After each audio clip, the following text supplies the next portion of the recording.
significantly more intense in their social and political dimensions. So from the judiciary's perspective, these disputes present quite a number of challenges. There are many. I'll only sample out a few, but that does not mean that the list is exhaustive. The first is the strict constitutional timelines that the courts have to comply with, because Article 87 of the Constitution, and of course several legislations and regulations to do with the elections, require timely determination of election disputes. That's very clear. We know that within 6 months of the gazettement of those who have been elected, if there are any election petitions with regard to those elections, they should have been cleared. Now, these strict lines are intended to ensure, of course, certainty and stability in governance. But equally, they restrict the depth of inquiry into those disputes because we are running to catch up with time. At the county level, these disputes may involve, for example, multiple polling stations and witnesses to be heard. Hence, this challenge is particularly pronounced. The timeline lines put significant pressure on courts to process large volumes of evidence and submissions within limited periods. Now, to address this challenge, the judiciary continuously to refine its case management and approaches so as to ensure both efficiency and fairness. We have also standardized procedures and guidelines to promote consistency across courts, in addition to digitizing case management systems to improve efficiency in handling of evidence and filings of these petitions. That's number one. Number two, we have the issue to do with evidentiary and procedural complexity. By this I mean there are many electoral disputes that turn on highly technical evidence, polling station records, different forms like Form 35, 36, transmission of data, and rules of compliance of electoral procedures. So modern electoral processes also generate extensive documentation, including both physical and electronic data. Courts are required to create carefully and interrogate not only the evidence, but also issues relating to the integrity, authenticity, and reliability of such evidence, despite how voluminous and complex it is.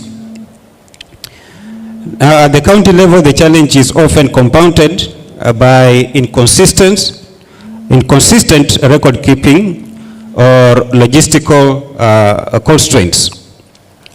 Our own Supreme Court has stated quite in categorical terms that the disputes, electoral disputes, must be resolved on the basis of cogent and consistent evidence.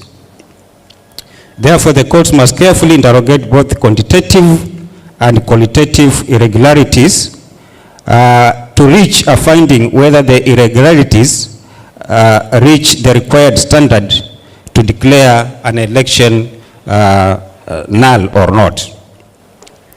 So there is need for continuous training, not only of judicial officers in this regard, but also of the duty bearers within the electoral system. This will ensure that they comply with all the rules, both pre and post elections, to ensure that proper records are kept, gazetted judicial officers and judges to help them appreciate the nature of the election disputes and determine them competently. The third challenge is, as Commissioner Nderitu said, politics is localized. So there is also localized political pressure. County level elections are highly competitive, closely contested and deeply rooted in local dynamics. There are certain environments where political parties, local leaders and communities are deeply invested, and this creates heightened tension at times attempts to directly or indirectly influence the judicial process. Judicial officers therefore operate within heightened political public scrutiny and at times considerable pressure. As you might have experienced in the past, some face even threats to their personal security. So in these circumstances, there is need for stakeholder support in enhancing security of judicial officers during and immediately after handling highly contested matters. There is also need to raise awareness among electoral candidates, political parties, and the general public so as to contain such a threats and political pressure. Enhanced coordination with stakeholders is key while maintaining judicial independence. The fourth challenge that I've sampled out in answer to the question I've been asked is the capacity and the logistical constraints. Election periods often result in a surge of petitions across multiple jurisdictions simultaneously, especially at the county level. So this places considerable strain on judicial resources, including personnel and infrastructure. For some of the courts, especially in remote counties, constraints in infrastructure, technological tools, and sufficient specialized election law training are more pronounced. The judiciary on its part continues to address this through strategic deployment of officers, strengthening of registries, and the progressive adoption of technology to support case management. However, there is increased need for support in terms of increased funding for the judiciary to expand its infrastructure and train its officers sufficiently. There is also need for stakeholders to help resolve disputes by alternative means using other legally established fora. These include, of course, the political parties themselves in their internal dispute resolution mechanisms, the political parties, a disputes tribunal, and of course the IABC, which has the mandate to resolve disputes relating to party nominations. The fifth challenge is the public misunderstanding of the judiciary role. There is some gap between public expectation and the legal standards applied by the courts. Decisions based strictly on evidence and the law are misinterpreted as technical or detached from perceived, in quotes, popular will.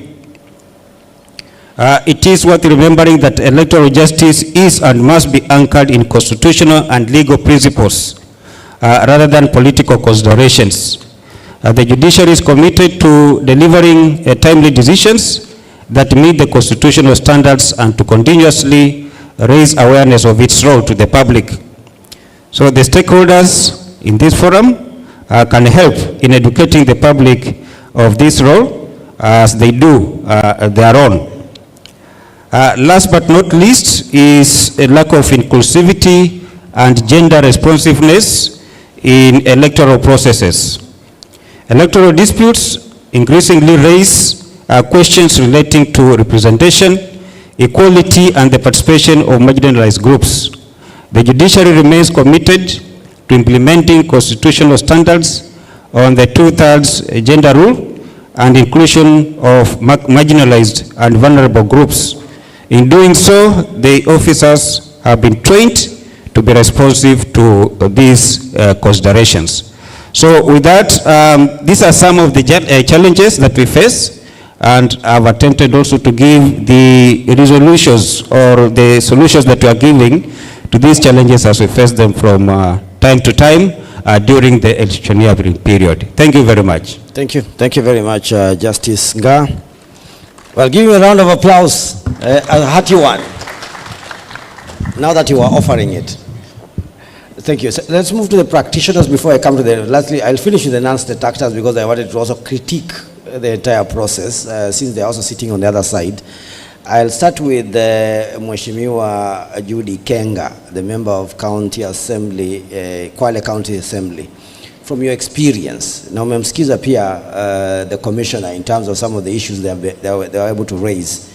What challenges do women candidates face during the election period? What measures do you think should be put in place to protect and support them in competing fairly and safely? Karibu. Asante sana. Allow me to use both languages. Mimi ni mpwani, so takuwa vyema pia nikitumia Kiswahili. Tuchukuze Kiswahili. Sawa, asante sana. First, I would like to appreciate the good presentation done by our commissioner. She has literally highlighted almost all the challenges that women go through during the campaign period and the election period. But to start with, I'll talk about lack of finances. If you have no money, you have no campaign. You cannot do branding. And you know, the African or Kenyan politics is man-oriented. So everywhere you go, by the time you finish talking to people, lazima kuna mtu hapo nyuma na ngoja bahasha. True or false? So if you do not have money, utaenda mkutano ya kwanza, by the time you reach the third meeting, you have no people to talk to. Because people call each other, wanaambiana huyo hana kitu, so hata msipoteze muda wenu kukaa kuja kumsikiza. And when I also talk about lack of financial muscle, if you compare female candidates and male candidates, ukweli ni kuwa wanaume huwa wamejipanga sana. They will even come together, fundraise for one another to support their fellow male candidates. But they will never, rarely will you find male champions fighting for women during campaigns. What they will do, they will literally shelve them. Watawekea visukusuku to make sure that hata kama wameka harambe ili wafanye mchango wa kujisaidia, hiyo harambe haitaifanyika. So that I'm happy to report that mwanamke ama kumweka chini ya kuwa haizi kuongoza, and we elected the first female Muslim, because you can imagine even religious leaders standing on pulpits and saying that mwanamke hastahili kuongoza. So they have misinterpreted the holy books to fit into their needs, so that a woman is undermined, so that a woman is not given a chance to lead in society. So I think it's time that as community, as people, we come out very strongly and say no to such utterances, because true, women are good leaders, na panapoongoza mwanamke huwa kuna mwanga mkubwa sana. Something else is TFGBV. Ikifika wakati wa siasa, the people who go through a lot of technological facilitated gender-based violence are women. Na sio kila mwanamke ana kifua cha kukabili ama cha kuhimili such trolling. I remember in Kwale, the governor is married. She has a husband. And you can imagine someone, not everyone can stand that. Sio kila mwanamke ana nguvu ya kuhimili hiyo. Wengine ataangalia vile kunaenda, aseme mimi siani, ata step down. As it is right now, if you look at the amount of violence that is going online, kama president mwenyewe anaweza valishwa rinda. President anaweza valishwa rinda. Then mimi Judy mwenye nakuja kuvai na sina hiyo muscle. Do you think I will manage? It is not easy. Unless one has the muscles, and unless you have a lot of support from your family, especially your spouse if you're married. But if the family is not supporting you, or maybe the people surrounding you are not in support of you, they will be the first people to fight you. They will be the first people to troll you. A very good example. Sahi hata viongozi wale ambao wanaongoza wakitaka kutrollewa, wanavalishwa nini? Wanavalishwa kama wanawake. So what are we saying? That women are weaker. How would you dress the president in a woman's dressing, just because you want to demean her? How would you dress a male leader kama amevalishwa rinda ama amesongwa? It's because we are really looking down upon women. Tunawadhalalisha wanawake, tumewafanya kama vyombo vya kucheka, tumewafanya kama vyombo vya kudhalalisha katika jamii. So that way, kuna mwingine atakuwa na hiyo kifua ya kusema hii ni kitu ya kawaida tu, but most of them they will not have that power to carry that bill ambayo inaendelea mitandaoni. So zile sheria ambazo zimewekwa, kwa mfano the Computer Misuse and Cyberbullying Crime Act ambayo ilipitishwa 2024 ikaanza kufanya kazi 2025, zisiwe ni sheria ambazo zinapitishwa tu za kuandikwa na kupitisha, lakini ziwe ni sheria ambazo zinafanya kazi, that if someone is caught doing such a thing, achukuliwe hatua zinazostahili ili kuonyesha kuwa truly hizi sheria tunapitisha zinafanya kazi.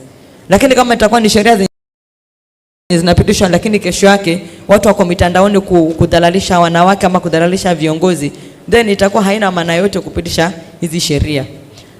Challenge nyingine ambao wanawake wanapitia ni lack of support from actors, different actors, governmental actors, non-governmental actors. Right now we are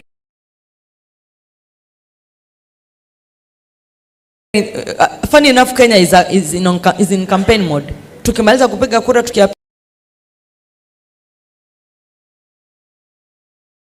tayari tushaanza campaign. Right now we are in campaign mode, serious campaign mode. Hata tujafika 2027, but so many NGOs or the institutions that are there are waiting until June 2027. That's now they come to say we are supporting you. Na hiyo wakati wanawake wengi wamejitoa katika race because hawana hata information, hawana tele support wanataka, because when it comes to campaigns you need so many things. At times you only need psychosocial support. At times you only need psychological support. You need someone to tell you go this way, fanya hivi, you will manage, but you don't find those people. But when elections are done, everyone is ticking boxes to say, I supported a woman candidate in Mombasa, I supported a woman candidate, but there is no tangible result that they were supported. So if NGOs are there to support, I want to applaud CMD, because I've benefited from CMD several times. They are really doing a lot of work in supporting women in leadership. Kenya Young Members of County Assemblies Association, who the CEO is Honorable Chris Mark, they are doing a lot of work to make sure that women leaders are on the forefront kuenda for elective positions, taking them through trainings, kuwaonyesha tu how to maneuver in politics. So if the political parties are there, zisiwe tu ni chama zenye ziko pale kukupatia tikiti alafu zikuachilie. Let them walk that journey with you. Those political parties that are there ziwasaidie. And you see the reason why watu wengine wanaanza anaenda anataka kutafuta tikiti na chama hiki, then anatoka, it's because ameweya anaona hiki chama hakitanisaidia, wacha nitoke tu mimi kama Judy.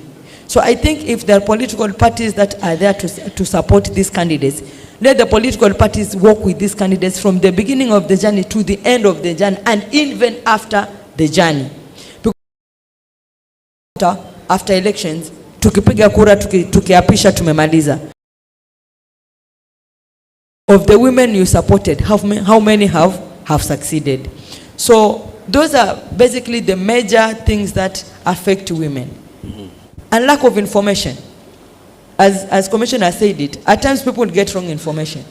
And at times, it's not because they get wrong information, they get information late. Why? Because mwanamke ako na majukumu mengi sana. Mwanamke yuko katika siasa, yuko katika campaign, lakini ikifika saa 10, she's busy looking at her watch because she knows I have to go home and perform my wife duties and mother duties. So even her concentration iko chini sana. When she goes home, she has a lot to attend to that she has no time to even go to social media and see what is happening. In the morning when she wakes up, she also has duties to take care of before she leaves for campaigns or for anything else. So women need a lot of support from the beginning. And to say that we need male champions to support women in this journey. We need men who can say, let us support this woman and see that they succeed. Let us not be these people who, when a woman wants to vie, we look for a male counterpart to support huyo ili angushe huyo mwanamke, because that is what basically happens. They will even fund a male counterpart for you so that you do not succeed, because they know you do not have that muscle to proceed. Thank you. Thank you very much, Mheshimiwa. Mwakilisha ama wajawakilisha? Let's hear from Mheshimiwa kutoka pande ile ingine ya pili ya Kenya. Mheshimiwa Miki Achieng, what do you agree with what Mheshimiwa Judy amesema in terms of some of the challenges? Will you contest first as an MCA, then you could not get through and you had to go through a nomination process? So are there particular challenges which Mheshimiwa Judy has left out? And what is your advice to young aspiring women leaders seeking to navigate the same challenges? Karibu. Thank you so much, Moderator. Distinguished panelists, colleagues, honorable members, ladies and gentlemen, allow me to repeat my name because he did not get it right.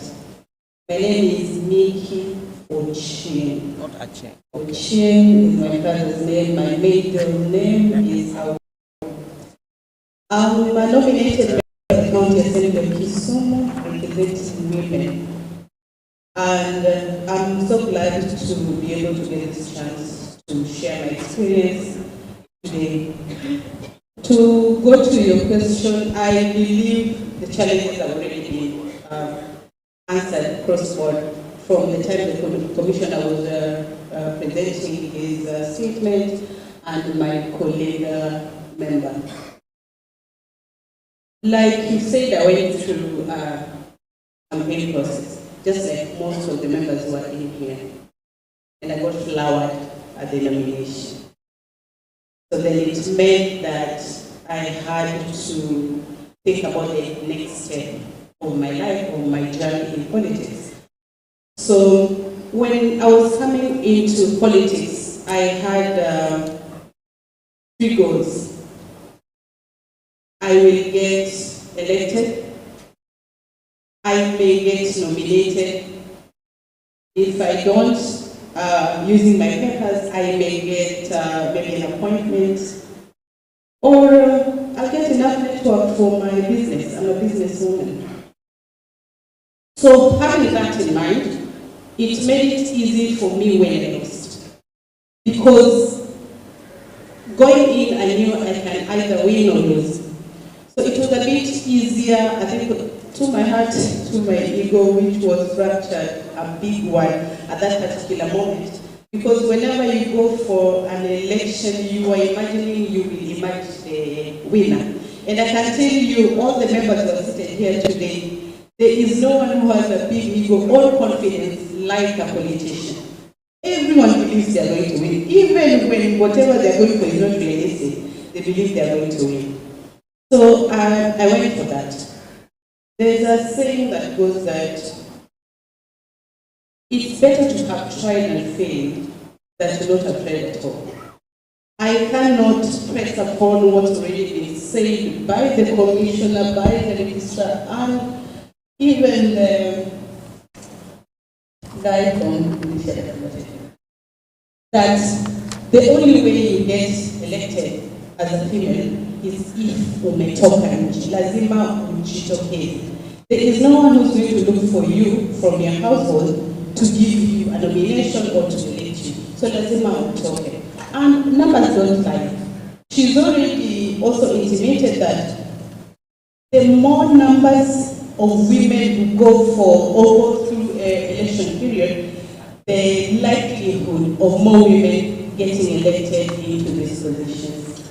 I ran in what called Kaloleni ward in Kisumu.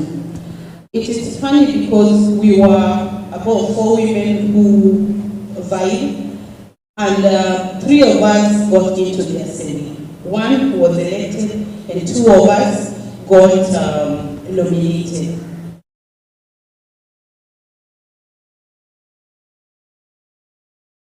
Then it means that you do not necessarily represent that ward, but you also have a unique constituent that is what you are nominated to.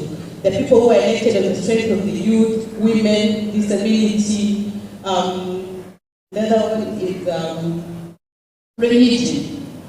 So you find that sometimes when you have a malicious elected member of that place, When they go around in the community, say maybe there's a function, they always say that, remember we have 3 MCAs in this ward, which is not true. Yes, that is where I come from, but I was not elected to represent that ward. Do not shy away from your responsibility as the elected member of that area. So it puts you in a very difficult situation because now you have to manage the people who are in that ward. And as a person who was, especially if you find unfair, it means you also have people who supported you.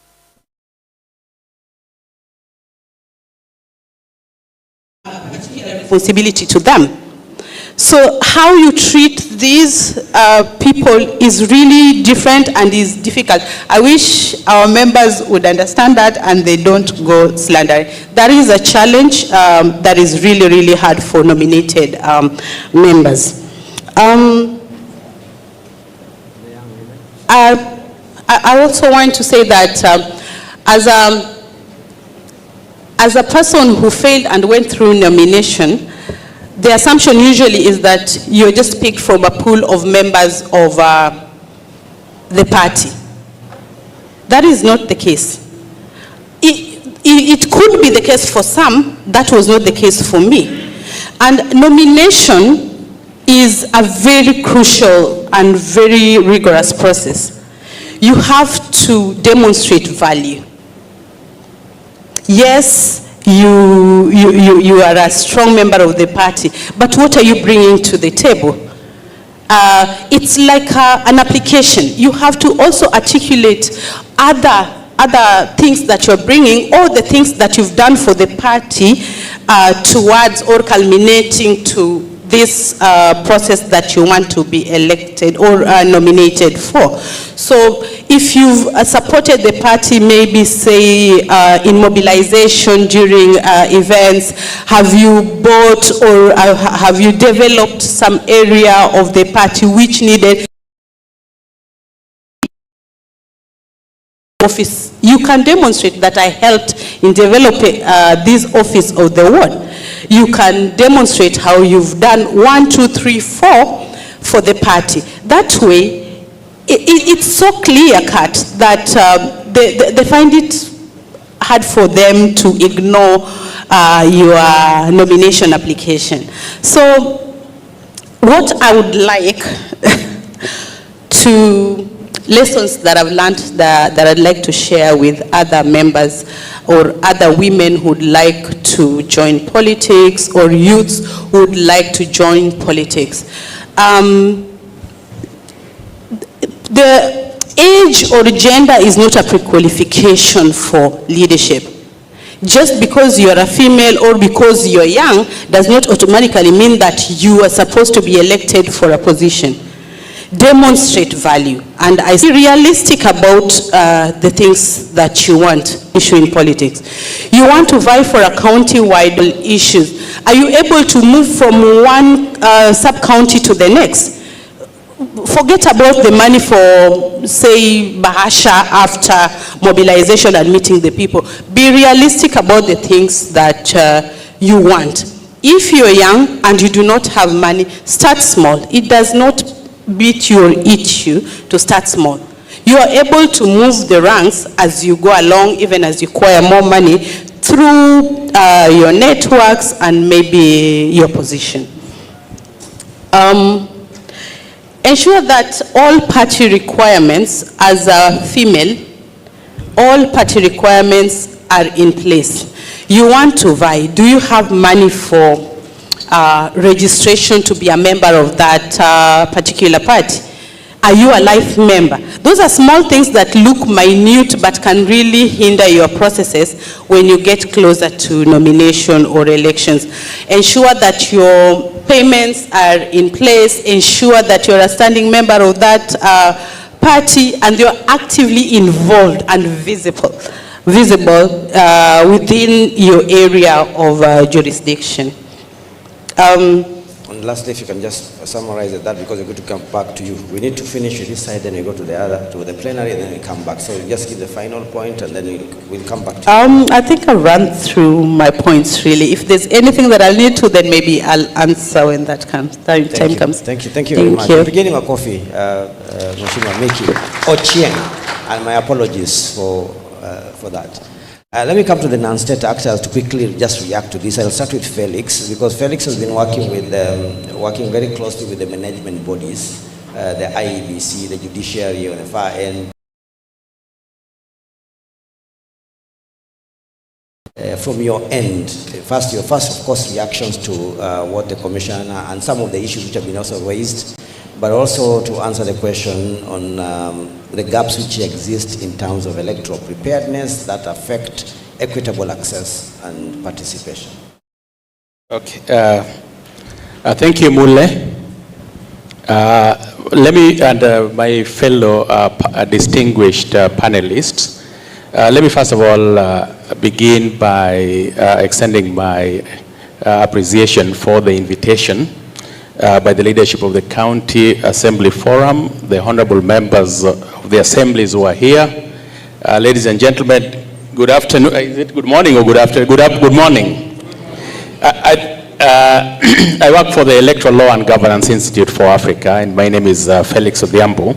I think in the interest of time, let me just begin by stating that Commissioner Ann really set the floor, the ground running, by highlighting key and pertinent issues that concerns election prepared of women, the whole issues of inclusion and equitable representation.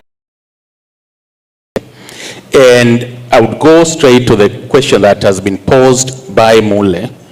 And I will, in the process, I'll also be able to highlight on some of the issues that have been flagged out by Commissioner Anderito. I think the starting point in terms of what elections preparedness in this country, if you look at one of the factors that has been very perennial, that has persistently recurred in every election cycle, is the late composition, or as the case might be, the late reconstitution of the election management body.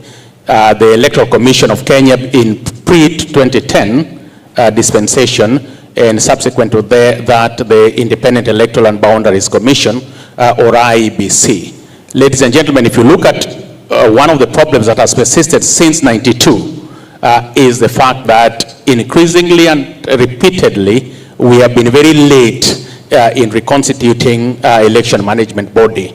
Beginning with '97, by the time we negotiated the inter-parties parliamentary group, the commissioners were appointed in October, and they were able to run the December 29th, 1997 general elections. With the exception of 2002, when we had the commissioners that were appointed by the then ruling party, President Moi, and the IPPG commissioners managing 2002 elections. And I think one of the lessons from that is the fact that 2002 is to date still held as probably one of the best elections. So there is a direct correlations between appointment of the election management bodies on time and the general preparedness of the elections. In terms of other gaps, one of the things that we have seen as a problem is the late finalization of the electoral laws, or the late finalization of the electoral reforms agenda.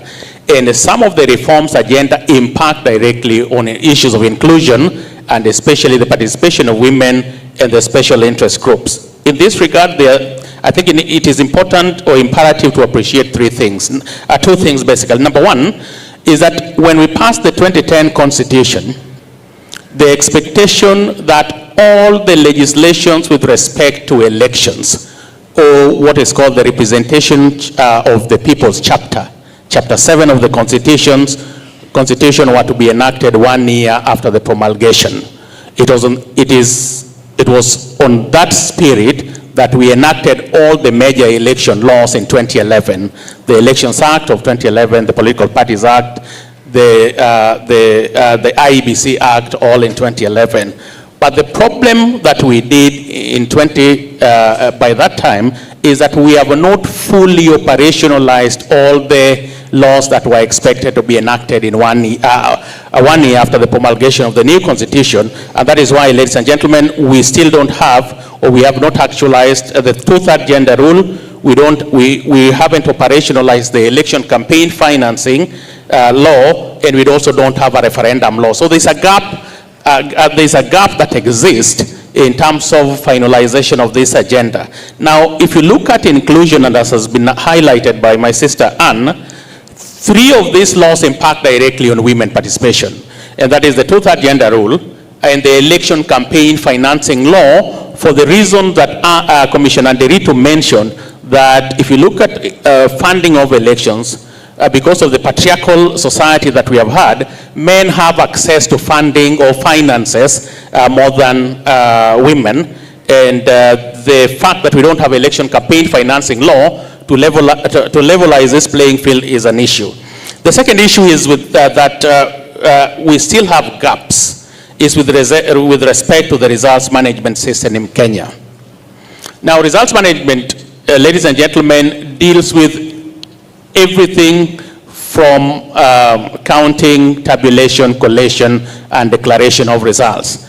Now, if you look at all the election observation report, both domestic as well as international, they are unanimous that since 2013, Kenya, as demonstrated, the IEBC has demonstrated marked improvement in the technical and operational aspects of the election. The question, though, is why, if that is the case, why is it that the results as declared by the Commission still do not enjoy that broad-based acceptance or legitimacy, as the case might be? There have been improvement on this area, but I think, and especially with this new Commission, and I'm happy at the fact that the new Commission since appointed have actually really hit the ground running. One of the legacy that they probably would have to give this country is to resolve this question of transparency and accountability surrounding the results management system, and in particular, the integrity of the results. If we do this, then we will then be able to get into that 2002 situation where both the Kenyan electorates felt that the results as declared by the Commission largely reflected their wishes and aspiration. If this is not managed well, then it leads to voter apathy. If you look at the statistics of IEBC in 2022, there was diminished participation of especially the young people who comprise the majority in terms of both the voter registration process as well as the turnout during the last election. Remember, we had about 21 million registered voters and only 14 million turned out to vote in 2022, meaning 8 million voters did not turn out. Then third issue, which is the final issue, is, and again, Commissioner Derito alluded to it, as a gap in the election preparedness. And it's a new phenomenon that we are seeing, especially in this 2027 electoral cycle, that has chilling similarities with the 2007 elections. And that is the reemergence of electoral violence as a new manifestation of voter suppression. If you look at what happened in 2007 and what is happening now, and especially on the remobilization of goons and militia, it can only spell doom and a chilling reminder of what transpired in 2007. We're seeing increasingly by the report of the Ministry of Interior, I think 133 youth groups and militia have been reactivated and are active, spread across the country. Now, why is this an issue? This has direct implication or suppression. When you intimidate, cause violence and Frank, because he was mentioned by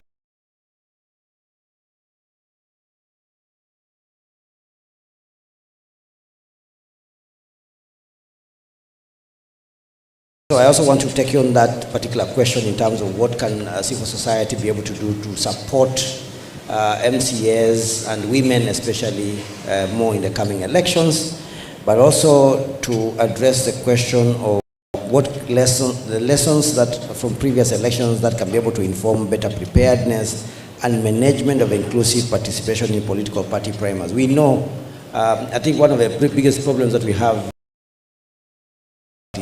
is how the political parties themselves conduct party primaries. So you can comment on that even as you react to the other issues which have been raised. Karibu. Thank you, moderator. It's quite tricky to speak last after very eloquent and experienced colleague panelists. But I take confidence in what he said, that people remember what was said last. So I'll try to say some interesting things, hopefully, so that you can recall. Commissioner Dr. Anne Deritu gave us some very intriguing data, and that is where I want to begin. The reference point for the not more than 2/3 gender constitutional imperative is between 33 and 34%. Basically 33.3, and because there is no 0.3 of a person, it is only then reasonable that we round it off, not mathematically, but to 34 in order to achieve that. But look at the numbers that the commissioner gave us. Out of what we require of the 34% in 2022, we had roughly 10% of the candidates. But I want you to note that out of the roughly 10%, when it went to the ballot, 84% of those were elected. So the voter does not have a problem with women candidates. The people with a problem with the women candidates and against the women candidates is the political parties and the gatekeepers in those parties. And I want to justify this by, again,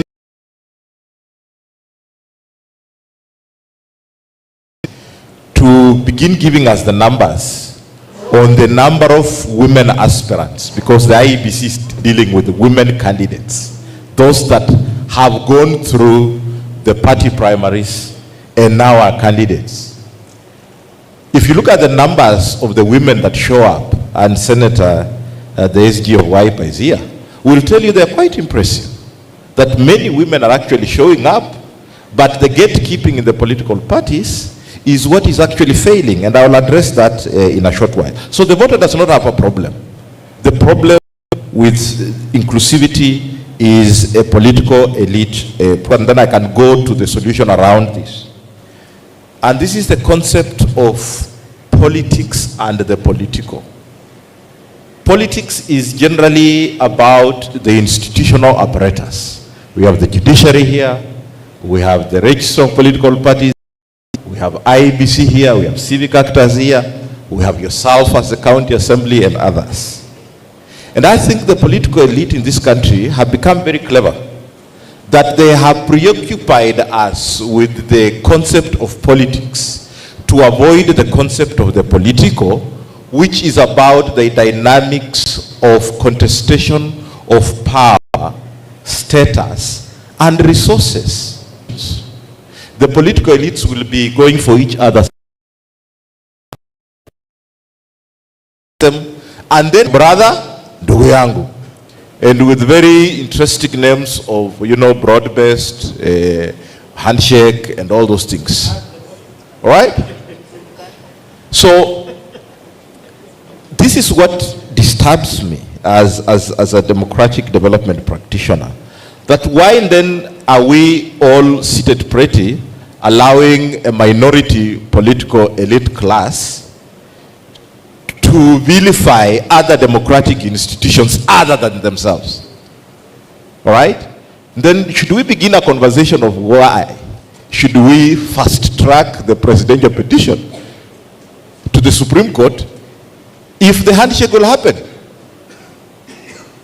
and Peter Kaluma, who William Ruto, than Ndindi Nyoro. Isn't that funny to you? Or it's only funny to me? Anyway, I'm raising this because to address two things. Again, Commissioner Nderitu pointed out the issue of intersectionality even in the inclusion. That there are young women, there are women in informal networks and all that. But the registrar also mentioned that he attended, possibly among the few men, and the registrar next time tag me along, to the CSW. If you look at the countries that have been able to achieve fair representation, all those to where we are ideologically bankrupt,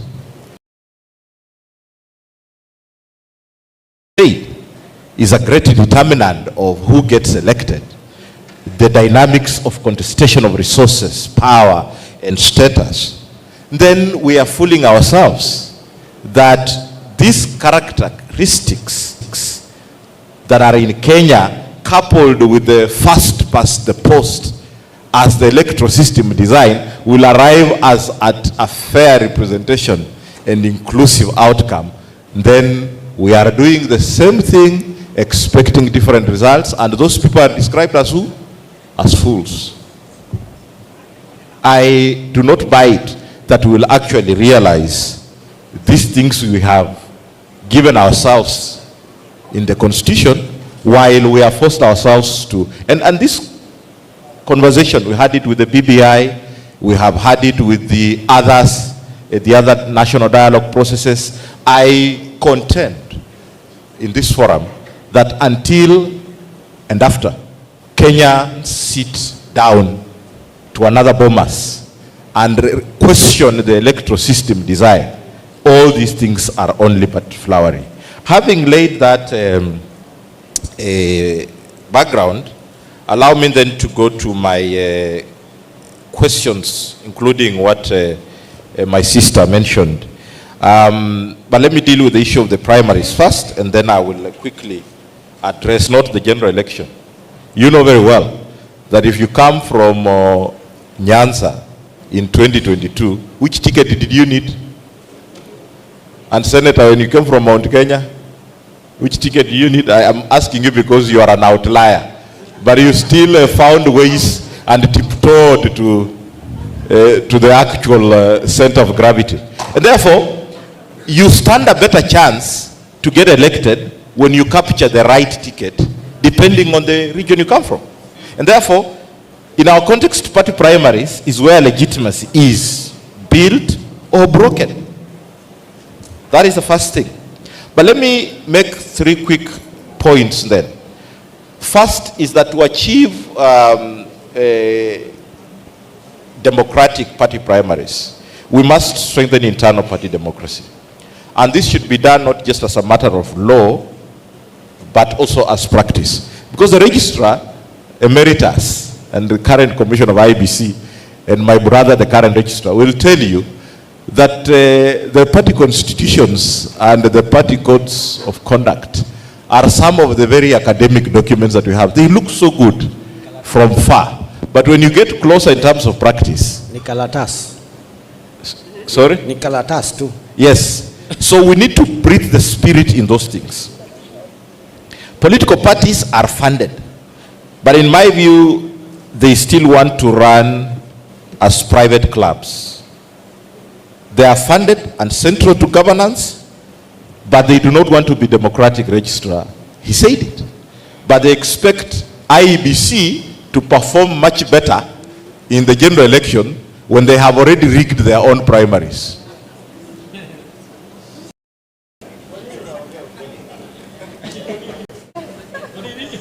So, the office of the Registrar of Political Parties, in my view, must be empowered. And I want to thank the Registrar Emeritus. Put in a lot of work that we can begin to see the regional offices to enable this office to audit and force compliance consistently, not just occasionally. And not just during election cycles, because a government is only as good as a political party that forms it. Hello? We cannot have a better government than the political party that founds it. All right? So if we do not have a stronger regulator that can make sure that the political institution that is founding government is actually compliant, do you expect a compliant and the government based on rule of law? They are used to breaking the law. They cannot acquire new manners all of a sudden. As Kibaki said, you cannot be intelligent all of a sudden. All right? And these are things that we have to say point blank in broad daylight because we have to move this country forward. Second, inclusion must move from theory to electability. It is given that we have made progress in terms of quotas, in terms of affirmative action, but representation remains uneven. Look at the county assemblies. I think registrar and the IBC commissioner, 15 plus counties do not have disability. Some have claimed a bald head, erectile dysfunction are disabilities, and sitting on those. I don't know whether Justice Ngai, being bald-headed, you are disabled. But we have county assemblies that don't have PWDs, all right? So many candidates from marginalized groups are not placed in competitive positions. You find ODM cleverly giving a parliamentary nomination, party ticket to a candidate in Kapseret to run against Oscar Sudi. Who told you that they will win? But bluntly, they have done what? They have made that, what the registrar was saying in the Katiba Institute. The list is compliant. So, my third lesson is, if you look at the past primaries, the lesson is quite clear, that poor planning creates conflict. Disputed registers, opaque results transmission, and weak dispute mechanisms have repeatedly undermined the confidence. Because all the time, there is even a system, right, that the registrar's office has. But all these political parties fall back to the default IEBC register for their party primaries. And you wonder, then where are these members? So parties must invest in early verified digital registers, tested technology, including with backup with manuals. I think I will not tire you, but just go to my parting shot and respond to my sister. I think if we want peaceful, inclusive, and credible general elections, we must treat party primaries with the same seriousness as national polls, because that is where democracy fully begins. 75% in my view of our elections, because if you look at the ethnic census that we do called elections, the 5 ethnic groups constitute 65% upwards of the register. So the ethnic cleansing happens in the party primaries and the ethnic parties of those ethnic fiefdoms of those parties. And therefore, if we do not take seriously the party primaries, even in our own ethnic arrangements, then we have no moral grounding to challenge Dr. Anne Deritu and her colleagues to be able to rise to the occasion. How do we help women? I think where we sit as the Center for Multi-Party Democracy, we have chosen 2 trajectories. One is profiling, because we do not have a problem of quantity. We have a problem of gatekeeping. And therefore, we are determined to profile both already women in the political space, public space, and those who want to come in as much as possible to the electorate in good time. And then the second trajectory is immediately after the party primaries, investing in the brick and mortar that wins elections. How do we get out the vote? How do we put the name and face recognition of these women candidates at the forefront of the voter? And how do we make sure that women candidates are not rigged out by knowing how to rig elections. I thank you. Thank you very much. Thank you very much, Frank, for those. Before I come to the plenary, which will be some short period, let me just say two things which stood out from that presentation by Frank. The first one, although nimesikia mtu amesema, kuna mtu ameuliza kwa nini Frank anasema ukweli? Asking from the audience. That was a very good question. And then the electoral system. I totally agree with Frank about the electoral system. We are going to have a conversation around this. We expect to say at the first past the post, the first one to get to that corner is the winner. And then there are all these issues, ethnicity, money, and other things which cannot make a level playing field. Unataka tukimbie na Usain Bolt wa 10 na wewe ni mtu wa kawaida. You cannot win that race. And then lastly, another issue that the electorate have no problem with women. In the 10% which was elected, 84% of the 10% which was elected in the last election, which means watu hawana shida na women candidates ni, as he says, can they appear on the ballot? Can they be able to be presented in the ballot? And then people, chances are they are going to elect 84% of them or even more. Thank you very much. Let's open this to the plenary. A few questions. Make them very short. Direct them to the person who want to answer the question. If it's a comment, please make it very, very brief. Najua nyinyi watu wa siasa. Make them very brief. Thank you. Just three at each go.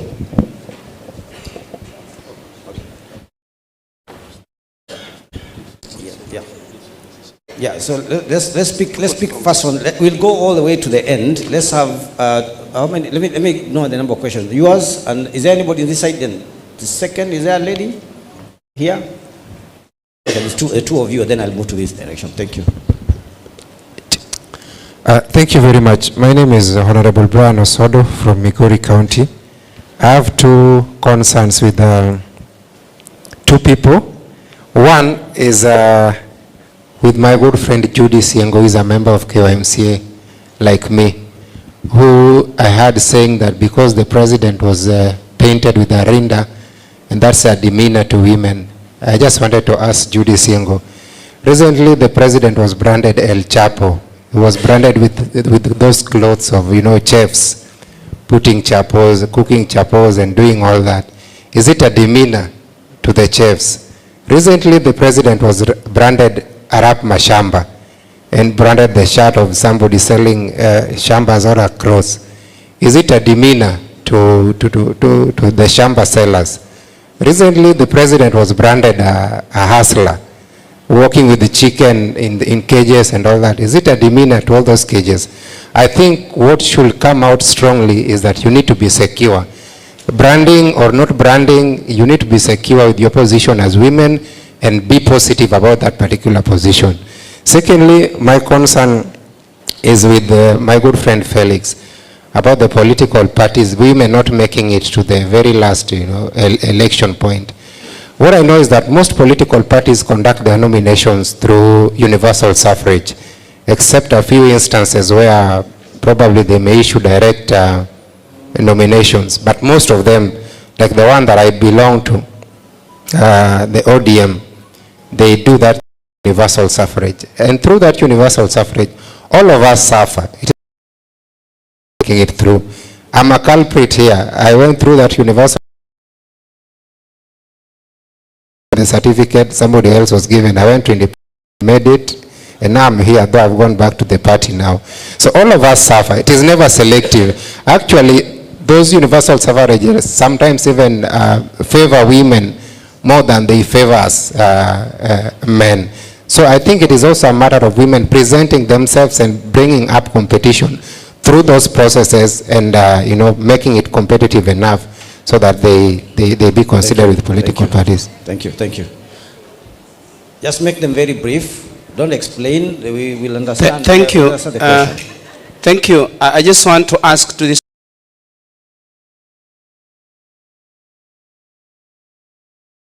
Two questions to the judiciary. Number one, and how I wish Chege was there. Chege ni huyu hapa. The secretary. Okay. the secretary. Nasikiza. Oh, my brother, congratulations. The kind and the choice of the people you are bringing here are the people that we need to interact with. Thank you for this. And I think you are doing well. How I wish that the Chief Justice came here. The judiciary. My question is, if by all standards, because we have seen us politicians have started actually drumming that drums of war, and it happens that the Electoral Commission does not merit to give us credible election, and we come to you, tell us how you are prepared to help this country not to burn. Because last general election, we witnessed a scenario when the expectations were obvious, but you give us the opposite with very careless terminologies of, you used this word, hot air. We expect you to upscale. When you say hot air and you give us the opposite of the obvious, how prepared are you? Are you again going to ensure that this country will actually fall into the ditch, the judiciary? That's my question. Okay. My question number 2 is about the Article 27. Do we have an opportunity to repeal this? Because my father died when I was 3 months old. I'm now 54 today. And I've been brought up by a mother up to date. And in our family, we have all cadres. So this idea that men does better than women is a notion. In Homa Bay, where I come from, we've actually achieved their third. So some of the women back at where I come from, if you challenge them to a contest, a political contest, you'll be given a run for your money. For us to sit somewhere and wait, and I want to challenge my sister from Kisumu. Please ask the question. No, just allow me. Please, we've listened to you the longest. Kindly listen to us. Listen to everybody. Allow me to ask the question, please. You are interrupting my flow of thought. Kindly. We have, I want to challenge my sister from Kisumu.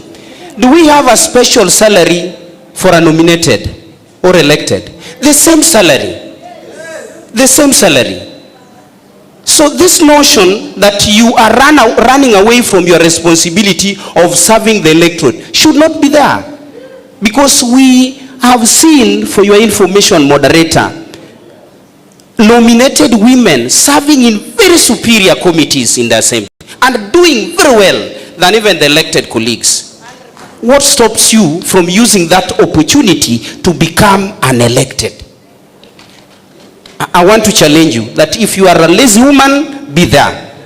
And if you are a lazy man, also be there. Because political elective position is not a church. And even some of our churches are chaotic. That women does better than. My dear friend, you are funding our parties. And when it comes to financing these parties, we are doing them solely. It is us individuals that are contributing to this. Tell us our positions as candidates.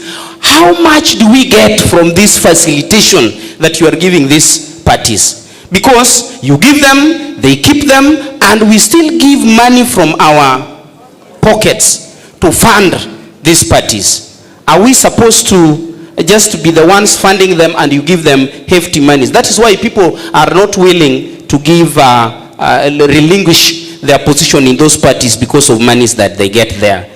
Finally, as I wind up, I believe, and this is my feeling, let us not start this notion, there is no any other person. Once an election is over, we are all Kenyans. Or I didn't support you, the Constitution gave me the mandate to be served. Why do you think that others served or worked in these parties better than others? I saw yesterday when a senator, and he's seated here, asking questions that we are the ones who are supposed.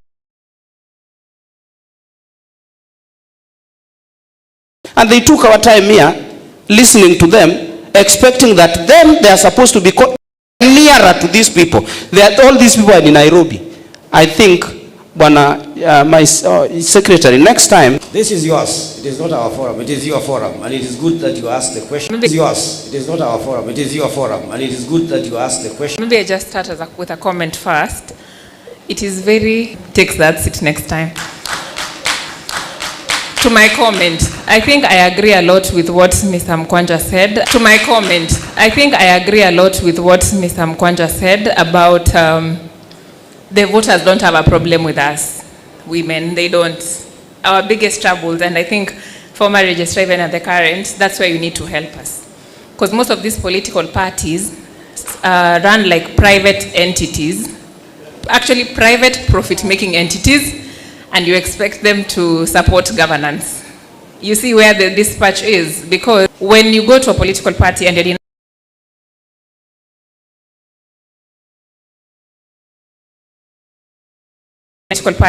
a ticket, for example, to vie, because there's a lot of things that happen. Having worked in a political party before, I understand where a lot of things happen. There's a lot of rigging even within the political parties before we go to the voters. And if you cannot be able to match that particular kind of force within your own political party, and you end up maybe in a smaller party, a chance from the beginning, and maybe just is touched upon, political parties will have to comply to support women to get these tickets. A case in example, even the governor of Kwale and some of the governors that we got in this round, from both divides, both the UDA side, even in Homa Bay, they got a very strong backing from their political parties, and you can confirm this with me. But those who did not get strong backing from their political parties, they didn't go so far. Not from the voters. The voters are with the women and the men, as long as you're a leader, and they agree with that. Just make your case. This field is rough. We all know when you're coming here, and it's very competitive. I will not support you because you're a woman, or I will not support you because you're my support you because you have substance. So I think that can also be a challenge to all of us. Thank you very much. Thank you. And then, Madam, one ahead, the one in front, and then you can respond to some of those issues here. Thank you so much for the beautiful presentation, my sister Anne Deritu. That was very nice of you. I just wanted, my name is Honorable Zamzam Chimba Muhammad, Mombasa County MP. And I wanted to ask, I heard from my brother here, I wanted to ask what criteria are used for nominating candidates in political parties, the criteria, because when we talk of 2/3 gender, I heard you saying that they take women maybe from areas that they cannot win. What are you doing to make sure that the areas that, those areas, because if you push them on the wall, now, what role does finance play in nominating candidates for political parties? We know some come with the brains and some come with the pockets.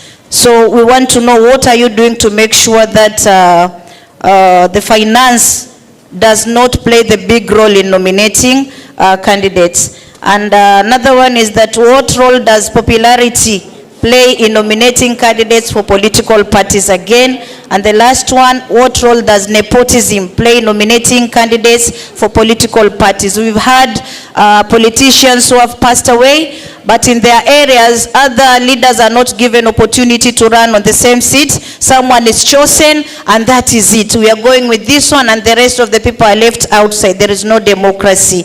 And to my sister, I want to advise you that the seat that you have, you've been nominated, use your brains, make sure that from that seat you represent your people. It doesn't matter whether you have funds or you don't have funds. Legislate, represent, and oversight. Because most of the time when you are elected on a certain political party, maybe you have a governor who is correct them because you're afraid that you're going. Do not fight for those people on top. Fight for the Kenyans and make a difference as a woman in this country. Thank you so much. Thank you very much. Let's get some. I'll come for a final round. I've seen that lady, I've seen this gentleman, but I'll come back to you. Let me just get the first response. Judy, you were mentioned at some point. Maybe you can react to that. Then we'll have Justice Nga to speak about some of the issues around judiciary. Frank, there's quite a number of responses. I also know Mickey had an issue. the registrar here. I don't know whether there's anything which has come to you yet. Not yet. Felix, is there anything? Okay, so let's start from Judy at the end. Just quick responses. We go back for one more round and we close. Thank you so much. I think my brother Osodo did not get clearly what I said. The message that I was passing is, sio kila mwanamke ana kifua cha kuhimili social media trolling. Na nikasema, mwanamke mwingine atakaa jiulize, kama rais anaweza kufanywa hivi, na kona hiyo mashinari yote, na kona hiyo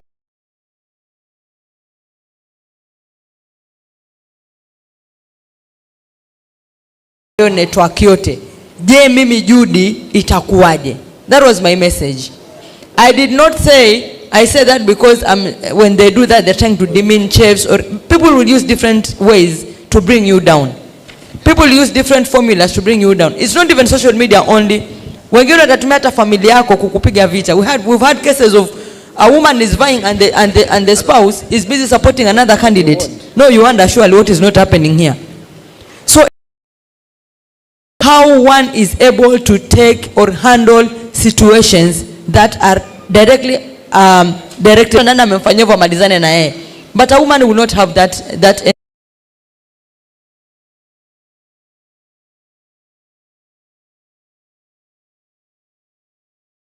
language used in the judgment in the presidential petition. Let me just say we had quite a number of cases, several of them, and we handled them fairly well. Taking a decision, it was prescribed timelines as per the law provided. I would say that, you know, in every dispute there will always be a winner, there will always be a loser. And the loser will always feel there is something that he has to say. The decision, basically. So I don't think it is really that we, you know, how prepared are we? Got prepared. It was given the human beings will make mistakes here and there.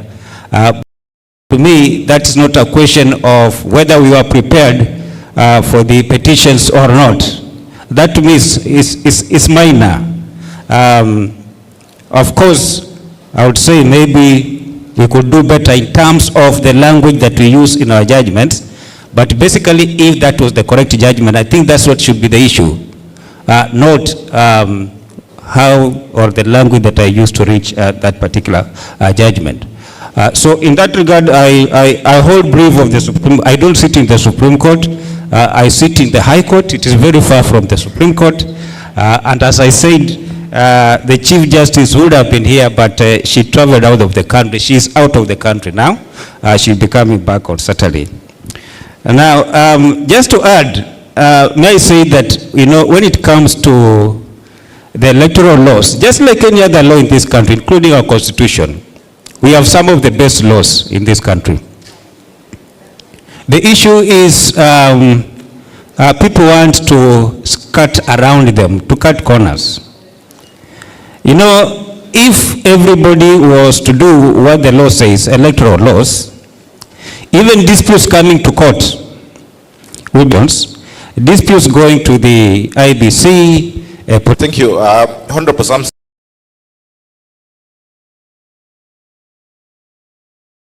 Thank you. Honorable Samson, I think the issues you mentioned,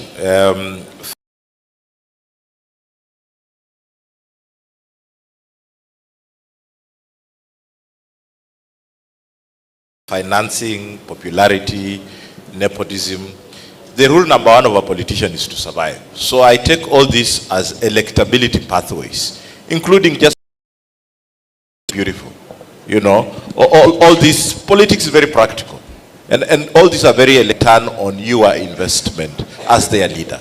Let me mention three other things that I think women have a competitive edge, and then I'll make a suggestion to you because you sit in the National Assembly. One, my experience is that when women push the male folk to have a conversation around issue-based politics, I have seen that the loser is always the man.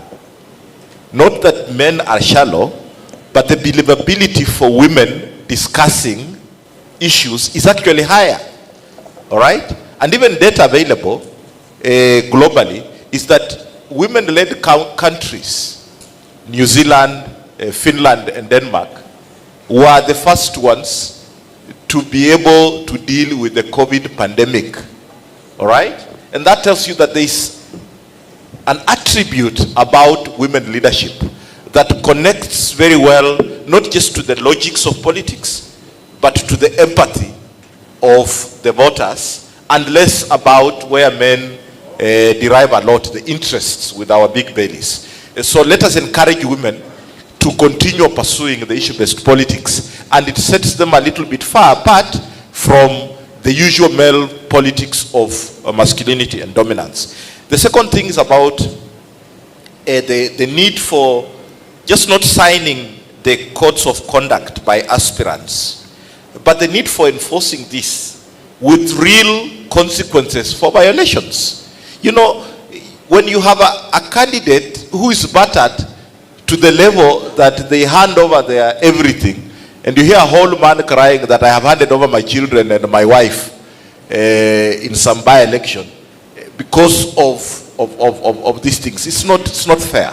When you have women not being able to turn out in polling stations because some goons colluding with security apparatus to look aside have been allowed to dominate this in areas like Mbeere North, where my good friend the senator comes from.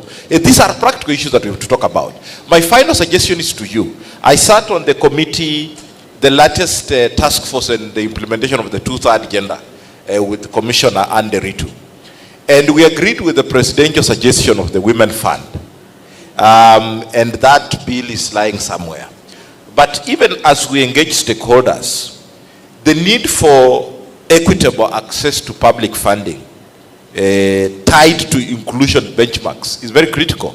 In the last election cycle, the only electoral reform that happened, Felix, I think is the one for amendment to the Political Parties Act, that changed the criteria focusing a lot on number of elected leaders to number of votes. I think it's 70% number of votes, and then 15% in special interests, 10% for elected leaders, a number of elected leaders, and then 5% for the administration.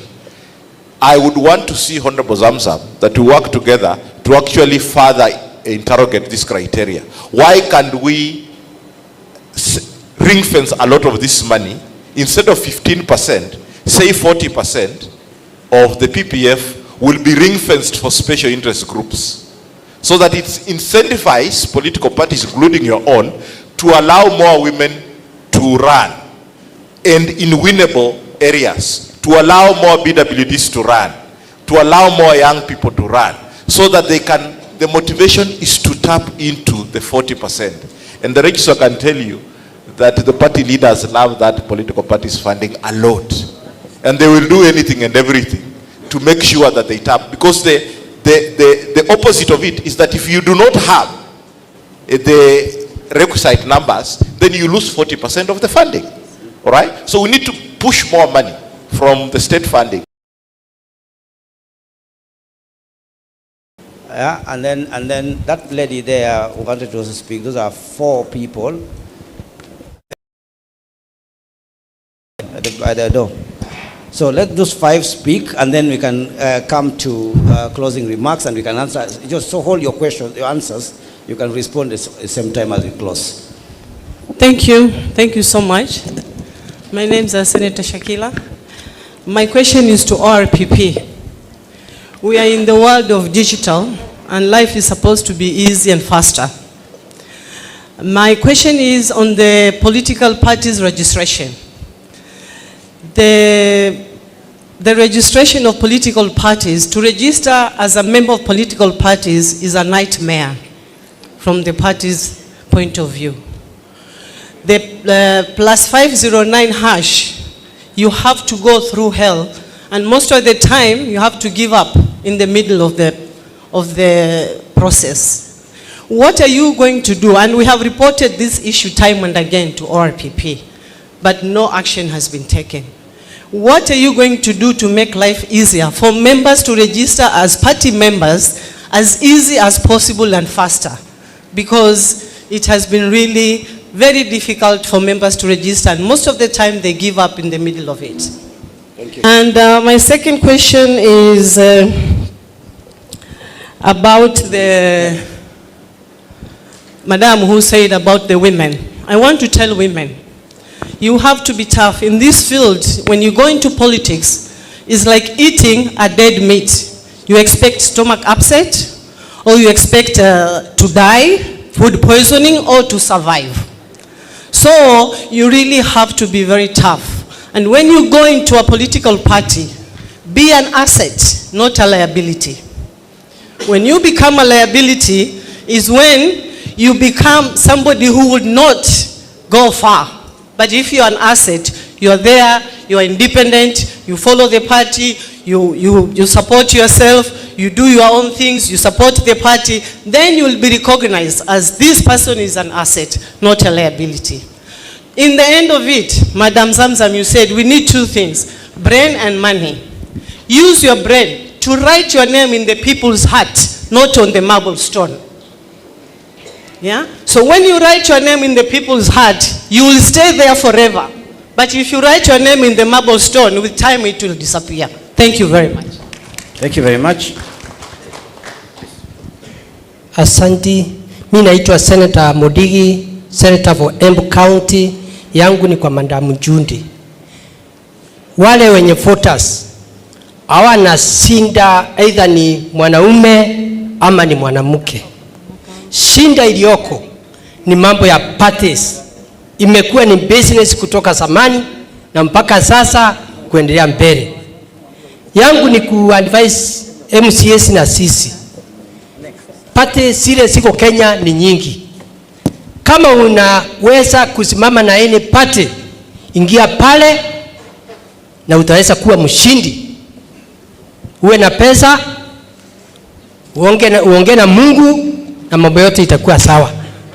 Kwa sababu nasema hivyo kwa sababu NDA wakati wa 2017 I was rigged by Jubilee. 2022 nikasema mimi either niko na pesa ama sina pesa, wacha niingie kwa mwananchi. Miaka ngapi? 5. Wakati tulikuja mimi kasema sitaenda nomination. Ile chama nilichaguliwa naye, hata Frank rafiki yangu anajua ni mimi peke yangu na ni mimi deputy party leader, na nikasema sitaenda nomination. Kwa hivyo kitu ya kwanza, jiamini wewe mwenyewe na utaweza kuwa mshindi, kwa sababu wenye parties wanataka pesa. Imekuwa business. Judges watatusaidia, mambo ya registrators tutasaidia. Kwa hivyo ni sisi. Mr. Frank, katika Mbimbilia hata janji yako hapa, dume mbili wakipigana nyasi inaumia. Kwa hivyo judges wanaruhusu watu kuwe na dialogue, mambo ya handshake na mambo ya kuelewana pamoja. Tufupishe after election. Wacha niongee nijibu. After election. Kwa hivyo kama handshake iko na maono na iko na baraka katika Kenya yetu, mimi naunga mkono. Kwa hivyo Frank, ya mwisho ni swali kwa jaji. Jaji yako hapa, na isipokuwa ni bahati sijui imefanyika nini, mkubwa angekuja hapa tumuulize swali. Aidha ni mbaya ama ni mzuri. Nataka utuelezee. Ukiwa impeached, sheria inasemaje? Aidha ni governor ama ni rais wa Kenya ama ni deputy rais wa Kenya. Ndio kwa sababu katika Kenya kuna shinda watu wengi wajue hiyo maneno. Kwa hiyo kwa sababu kwa hapa ndio umekuja kusimamia jaji mkuu, ningeomba sisi ni wenye siasa na Kenya tuko hapa unjibu hiyo swali. Asante. Asante sana. Niko na huyu alafu Thank you. My name is Situma Emmanuel, Speaker Bungoma. My name goes to Dr. Alan. The first question is about political violence. Whenever we have violence, women and children suffer. And the owners of the goons are never women. What actions or what are you planning as action to owners of the goons, of the politicians, and the people themselves? Because like what I've so far been seeing, the IBC has been behaving like male mosquitoes who never bites, they only sing around. For justice, my question is about the preparation of the general judiciary, not about the people preparing for petitions. Because I've been seeing whenever people are brought before you for normal pet offenses arising from goonism, the bonds, bails are so lean that basically they are not deterrent as it used to be before. So what are you planning? Because like what I'm seeing, anytime we have violence, people are given cash bail of 5,000 and they go home the following day. So what are you planning? Because unless we have the pretend measures, as the way that things are going, we're going to have problems. Thank you. Thank you very much. I have two ladies finish. This lady at the front and the lady at the back there. Good afternoon. Mheshimiwa Danila from Marsabit. I have a comment for my brother, Mheshimiwa Uwoga. I don't know. The first day he was an enemy of Madam Nyakango. Now again he wants to be an enemy of the women. On a light note, my question goes to ORPP.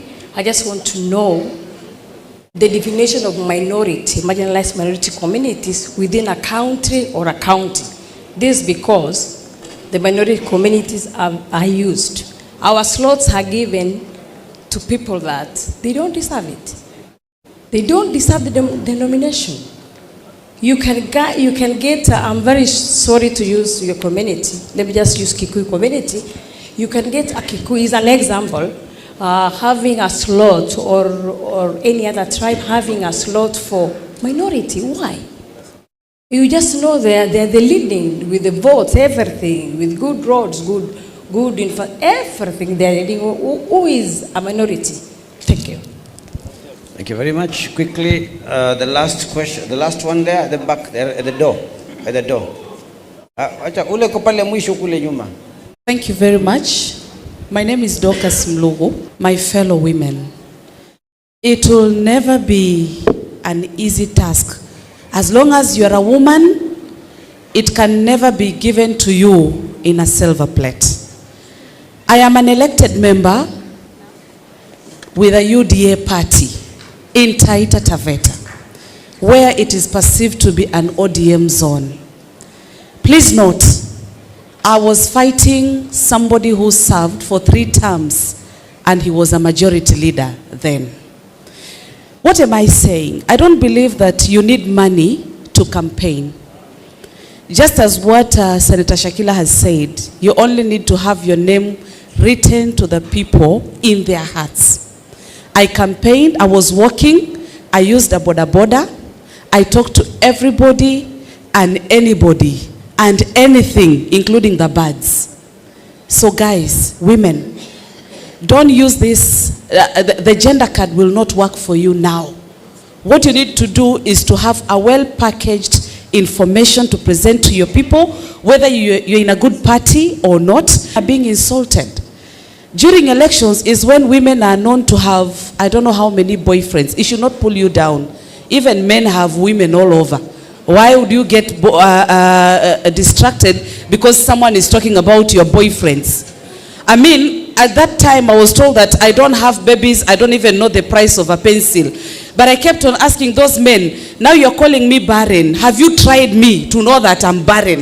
So women, let's fight for our space. Thank you. Thank you very much. I'm not going to go back to the floor for more questions because I have some people who are leaving and who are going to the airport. Allow me to allow at least one person. Let's do this. There's somebody who is leaving for the airport. Let me allow Felix to speak, and then who is that one person there? Okay, I'll give you one chance, and then you can be able to close. So Felix. Thank you very much. This is very, very interesting, and most of the questions, most of the interventions are actually comments.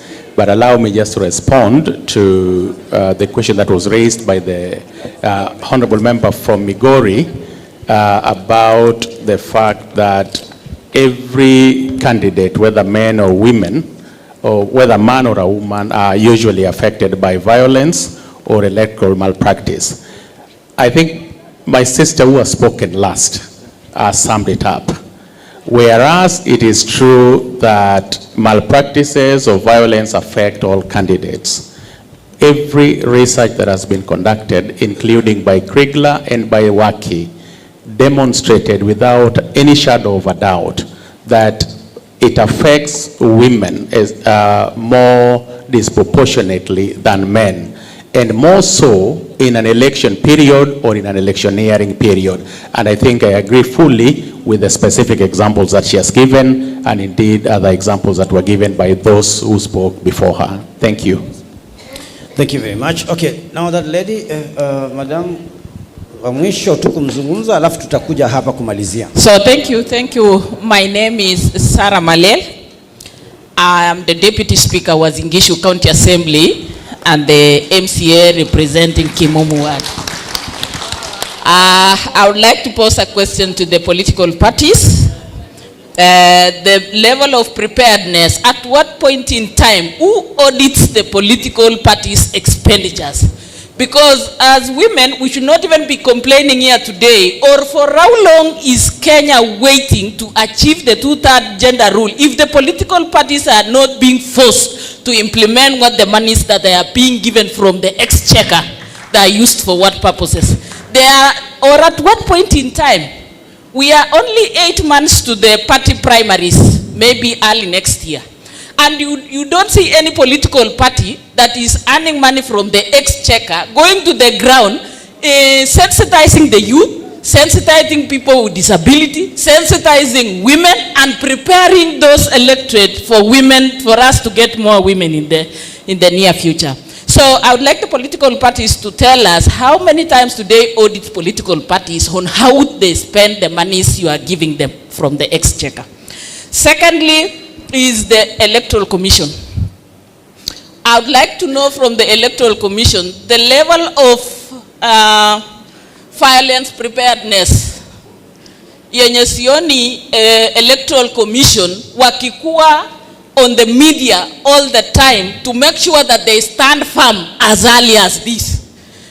We will not sit watching things being brewed slowly. It is being brewed pole na hapo mbele mutashindwa kumanage. Tunataka kuona IEBC from this point in time wakianza kukondemn political violence that are coming up, na kuhakikisha ya kwamba tuko na background mechanism ya kuhakikisha ya kwamba tunarudisha hiyo temperatures as early as this. Otherwise msipotuonyesha makucha yenu saa hii mambo itasonga. Asante sana. Thank you very much. Acha tu atiwa mwisho tena, hakuna mwingine wa mwisho. Wacha tuanzie pale kwa Judy. Let me start with Mheshimiwa Miki because she had some things to respond earlier as you give your closing remarks. Sure. Thank you very much. I had 2 questions. One from the Honorable from Homa Bay County, and I think an encouragement from Honorable MP Zamzam. To start with the Honorable Member from Homa Bay. This really wasn't an interview on my achievements or my aspirations. So just because I did not get to speak about what I want to do or what position I'm going to does not mean that I want to remain as an nominated member.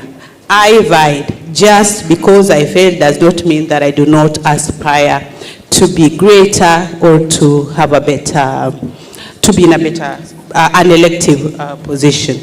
And I think you must have been one of the people that I was speaking about when I said you go around talking about salaries, that we are adding the same salary.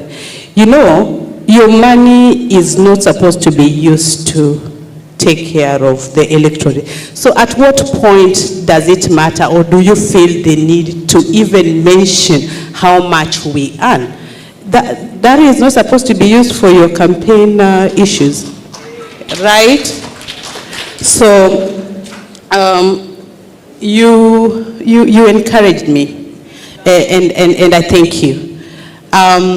As a nominated member who vied, I'm still interested to up my game, and I actually want to tell the member of parliaments around Kisumu to watch out. Thank you. Thank you very much, Mickey. Judy, as you wind up and you're thinking about what needs to be done between now and the election so that women can be able to participate better, as you close. Thank you so much. My closing remark is, as long as there's a woman, it's not going to be easy. So as women, we have to start now. Let us not wait until elections are tomorrow. That's when you start running up and down and start blaming people that are not supporting you. I sit in the Education Committee as the Vice Chair. I was in the forefront to spearhead on the Bursary Act, the Bursary Amendment Act 2025. I've spearheaded the SGBV Act in Kwale County, and I've done so many projects. So I've always tried to make sure that I'm relevant. I have substance. I'm valuable. That's what I'm working towards. And again, let us also support female candidates who are there. Let the male candidates or let the men in the house be the champions for these women. Let's have speakers who give women chances to participate, giving them platforms that elevate the women from where they are. Thank you so much. Thank you very much. We'll begin a coffee. Justice, is the judiciary ready for the 2027 elections and other questions that you are dealing with as you close? Okay, let me start with the questions that I was asked. First from Senator Murigi. On the issue of impeachment, my answer to that is very short. It is a question pending court. I think the best we can do now is to wait for the court's judgment on what impeachment entails in law. The law does not allow us to discuss it when it's pending for determination. Sorry?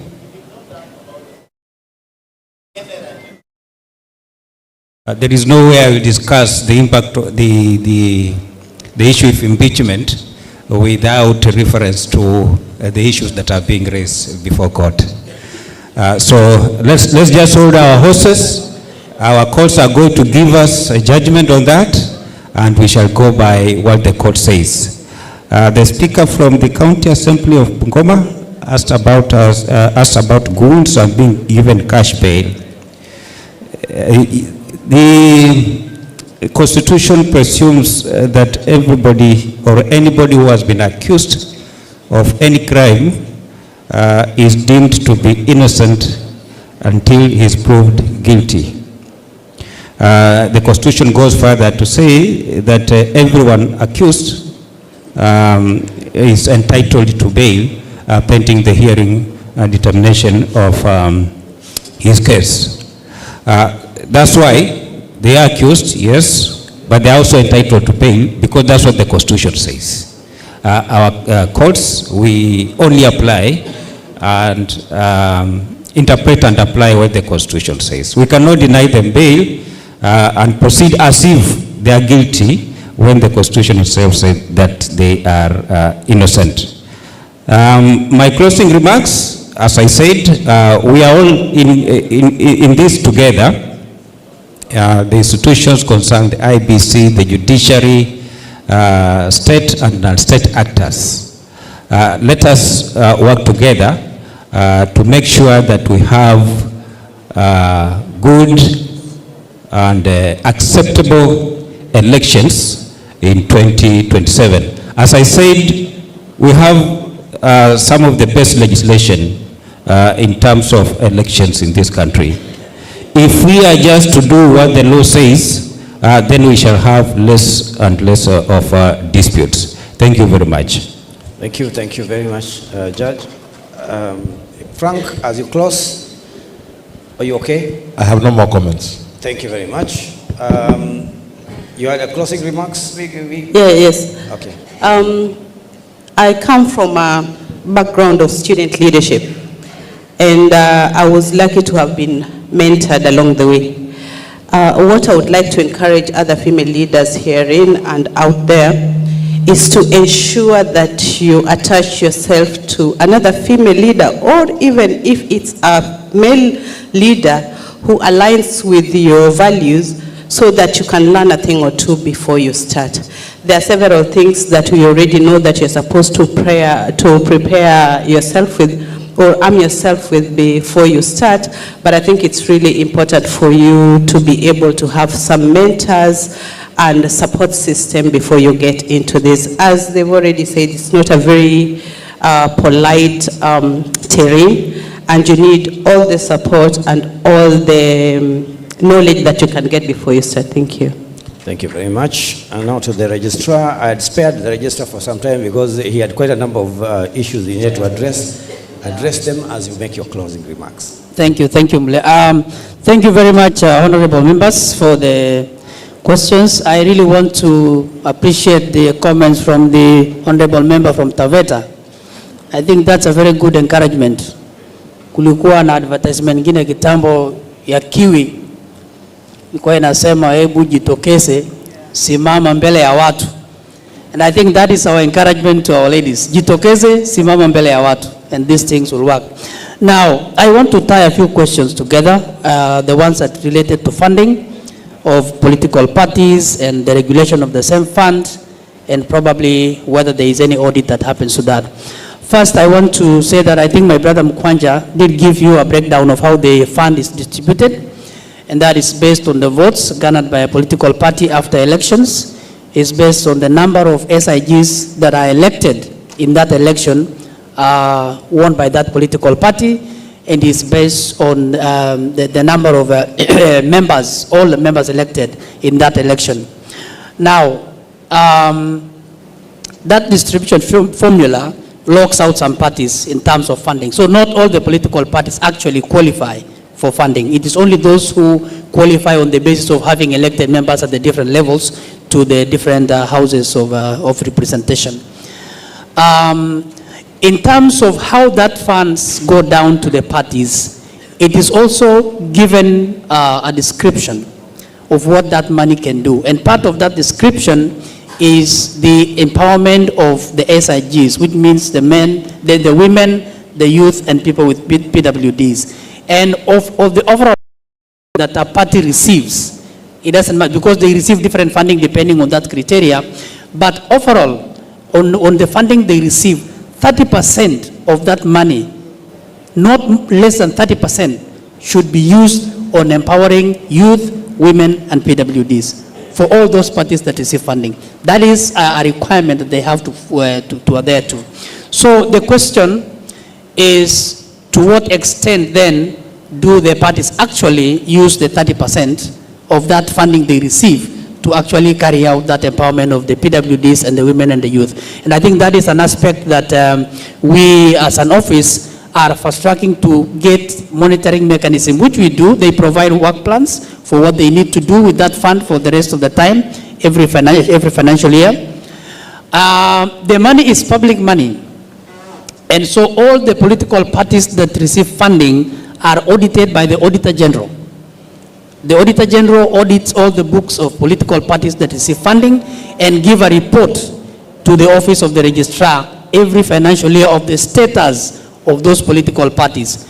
What we do then is that if a party then gets a report that is not good, like a disclaimer, for instance, then we actually summon the party and give them that detail of what they have fallen short in terms of being able to use that fund prudently. And if they do not comply, then we will freeze the fund for the next funding cycle. So in terms of having measures, I think we have measures to ensure that the funding is utilized. But what I can say is that there is now a move to try and actually go down to the roots and find out whether the actual implementation to the SIGs is done. And of course, as Mkwanja also mentioned, we do not have a lot in terms of spread of our offices. We only have about 12 branches now across the country.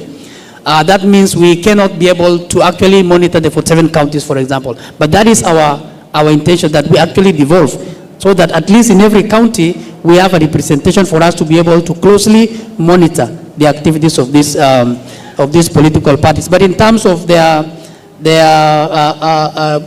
giving account, they are being held account by the Auditor General based on the documentation provided to them. Now, do we need to increase probably the funding, as one of my panelists recommended? Maybe we should increase it to 40% in terms of the SIGs, the women and the youth and the PWDs. And my answer to that is, I think that is something we can think about. But for me, I think we first of all need to qualify the need for that increase. Do we feel that the money already given is doing what it's supposed to do before we can then say let's increase it to a different amount? I think that will give us a better understanding of achieving more from the fund than just increasing the fund for the purposes of increasing it. The other issues I think have been mentioned about gender representation. I won't go back to that. Let me answer the question of our honorable member about the registration of political parties.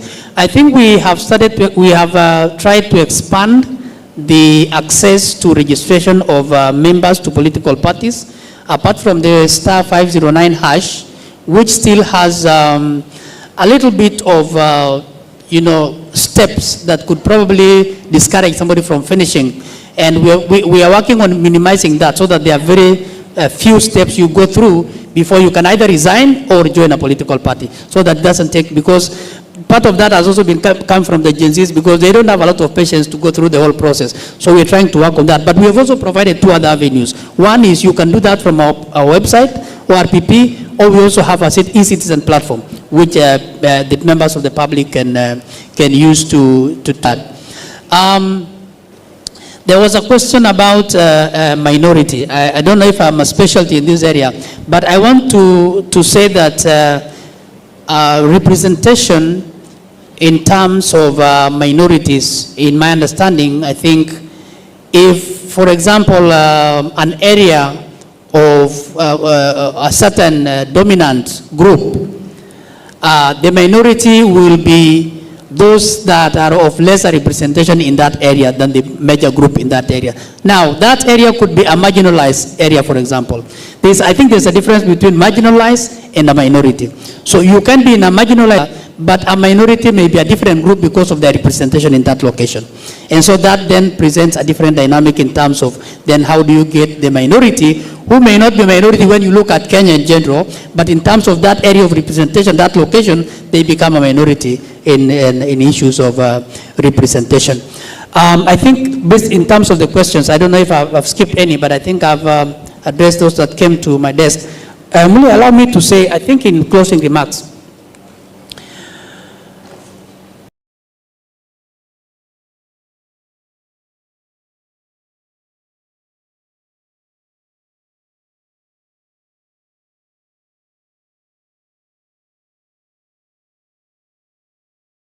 we need to be more honest with ourselves as Kenyans. That, I think, is my starting point, because I think we are very dishonest. We say things we don't mean. We speak one thing and we do the exact opposite of it. And as we move to the next general election, I have been saying this, that we cannot wish away the role of political parties.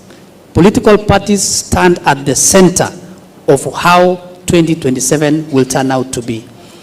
And that is a reality that we have to speak to ourselves and agree. How do we want to fashion it? When we talk of goonism, there are no people from the sky who have come to bring goons. It is us. When we talk of violation of our own rules in nomination processes of political parties, it is just us. And so I think we just need to be realistic and speak to ourselves and say, we want to embrace democracy from an individual level. Because some of these things have to do with integrity. And I've always said that integrity has no levels. There is no integrity for small people and integrity for big people. We either have integrity or we don't. And I think that's a question that all of us in the parties and even those that are outside the parties need to have. And then thirdly is that the political parties have to realize that the political parties are public institutions. To the extent that you give us a representative who will run this country as a president, a representative who will run this country as a member of parliament, it is a public institution. And it is important that the public participate as much as possible in the affairs of that political party. But the challenge, flip side to the public, is we cannot participate in the activities of political parties if we are not willing those political parties and actually participate in making change from inside. Otherwise, thank you very much, Mule. Thank you very much, Registrar. And finally, and not least, in terms of the conversation, we'll have the Commissioner herself speak to some of the issues that have been raised, but most especially in your parting shot, how prepared are we for the 2027 election? I think people are asking themselves those questions. You've had some issues about there is brewing violence, there's a question of political party, which the registrar is talking about, and people participation, and just basically mistrust in these electoral processes. How prepared are we, and from where you sit for the 2027 as you close? Thank you. Thank you very much, and I've enjoyed the conversation and listened to the comments. This is a very rich forum to also harvest ideas of what we can do going forward. But let me start with the question about violence. And I think I highlighted when I was speaking that one of the impediment of any candidate is when violence, even if it's a man, if violence is brought on board, then the field cannot be fair to anyone. But it's also true that it affects more women than it affects men. One, IBC alone cannot deal with this matter. It's a more stakeholder approach.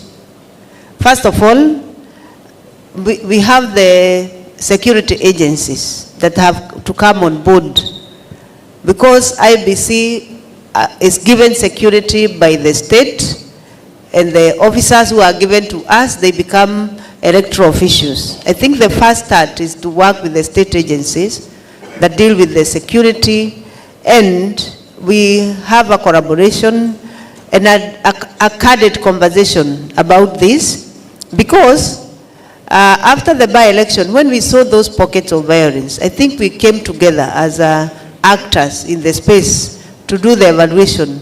And everybody saw where we had gaps and what we really need to do. And we are working closely with the police, all the infrastructure of our National Police Service, through a program we call, we collaborate, including registrars there and the judiciary and everybody, on security ASAP, where we are going to train all the security officers and work together and plan, have a Marshall Plan on electoral security. And I think it should start this year so that we are collaborating and talking together. But one of the issues, and I agree with the lady who spoke last, is that we must all speak about it. One of the issues to deal with the matter is actually to condemn and speak against it and speak about it. When we keep quiet and we do not speak about it, then it's like we are accepting, and it will not be business as usual. We are going to condemn violence. It's you who is causing violence. It's one way you lose your candidature. It's one way which you can be disqualified from becoming, to perpetrate violence, actually is held personally liable. And if the violence is perpetrated around a candidate, then that candidate cannot continue participating in election. It's one way of losing your candidature in terms of participating in election. So my brother who was saying that we are not biting, the law gives us the powers to bite, and the highest penalty is actually you go to jail, or and for IBC you actually get disqualified from being a candidate. So, and we are going to talk about it. We are not hiding away. We have been talking about it, that we cannot continue waiting that violence will be perpetrated during election. So, what? Now, we cannot bite if the electoral period is not with us, because we have the law that we find a person perpetrated violence right now, we are not in an election. That when the Gazette happened and the campaign period or that. This one, then we are working with NCIC.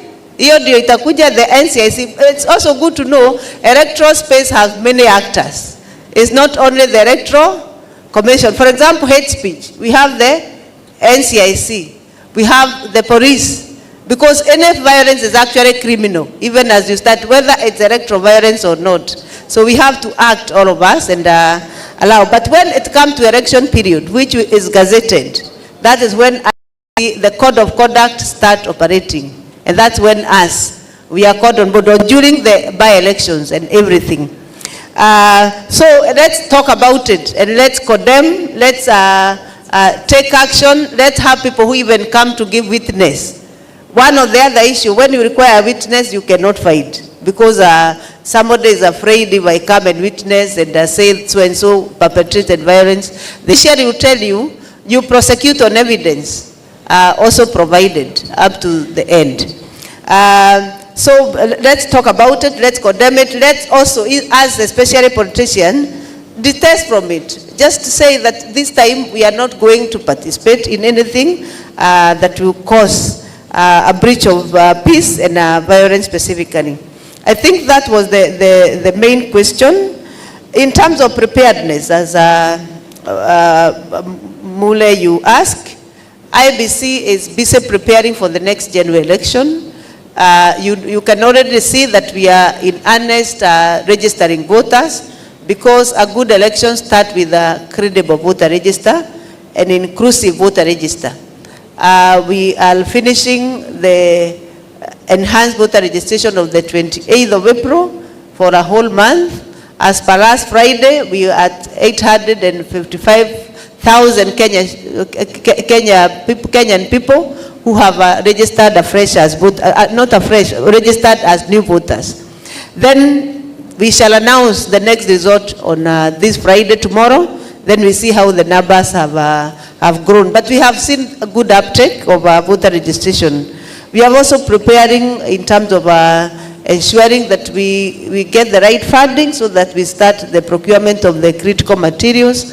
Then from there we are training, we are recruiting, we are doing all the things that really lead to good preparation for elections, including documents and legal reforms, which we are working to ensure that Parliament will pass the law just in time so that we are able to review our materials and train people. But generally speaking, Mule, let me say that this time round, we want to be very clear that elections is for the people, it's not for IEBC. Please do not abandon the electoral process with us, yet it is for all of us. It's for all Kenyans. So let everybody hold their stick. If you are a voter, vote. When you vote, then you have made a decision, then you accept results of the decisions that have been made by the voters. Because it's the voters who are making the decision, it's not IEBC. IEBC only count votes that have been brought to us. And this time we are very clear that it is very participatory and inclusive. So you shall check your votes, we shall have the portals, we shall have the portal, public portals where you put the result forms. Let the public even calculate what is happening. But we cannot say that anything going wrong, then you blame the IBC. It's like blaming a midwife when you give birth to a boy in birth. So the best thing is to take the results as first. I think that the environment is not supporting them, so that we create the environment that actually support them to lead as women. I do not think we want to transform women to be masculined. We want just to lead as women. Wacha nitoke tu kama mama, niongoze kama mama. I don't have to be tough, to be hardened, to be this.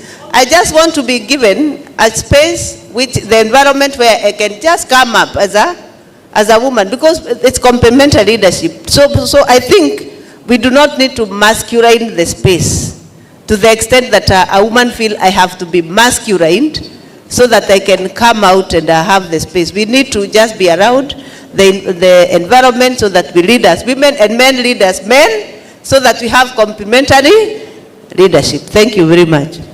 Thank you very much, Madam Ann, the registrar, and all the panelists. Before I ask you, we take a round to applause a very prominent panel. Let me just say 3 takeaways for me. One is just what the commissioner has spoken about. We still have a problem with the issue of women. And therefore, we must have better pathways. We must all be prepared to create better pathways for effective participation of women in our electoral. Political hygiene is still an issue that we still have to deal with.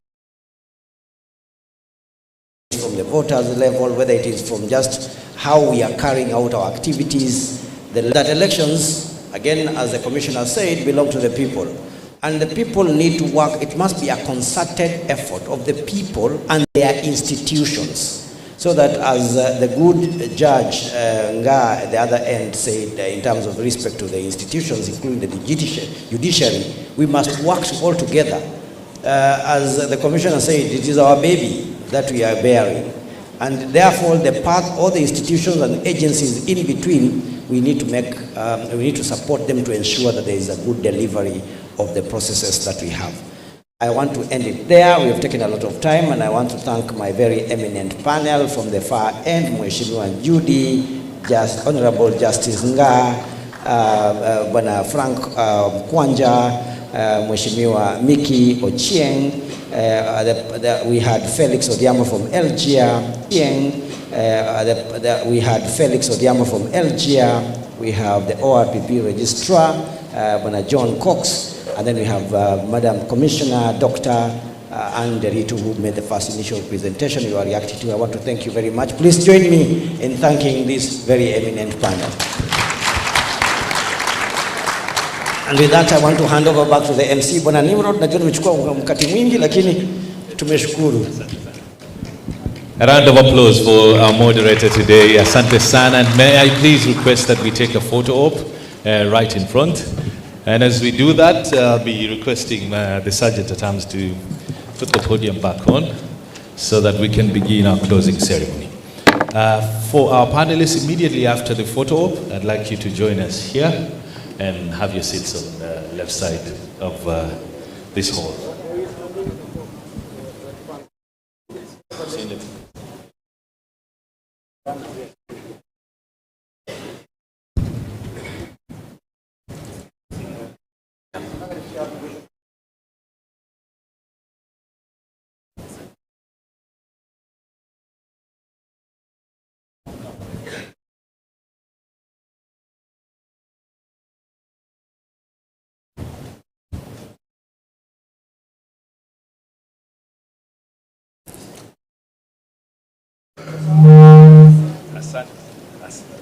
Asante.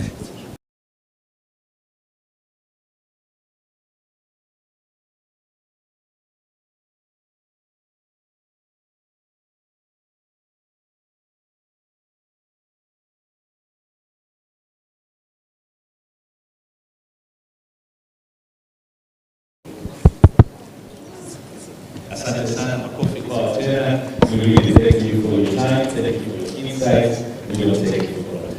On behalf of the organizing committee, I'd like to officially welcome you now to our closing ceremony. We only have 3 items, then we can say our goodbyes, and I hope you had a really, really wonderful time. Ladies and gentlemen, I'd like to invite one of our partners that played a very critical role in organizing this forum this week.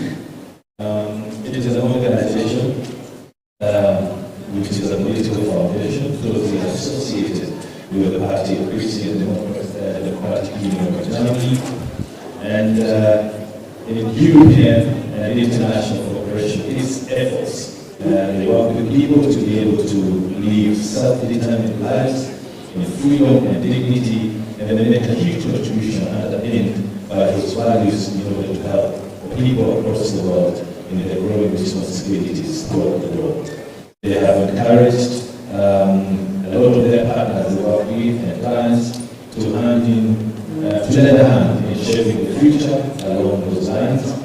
And they are in more than 120 countries in the world, making them a unique factor and a contributor to the promotion of democracy, the rule of law, as well as the social market economy. Ladies and gentlemen, will you please put your hands together as I invite on stage the Deputy County Director, Ms. Caroline.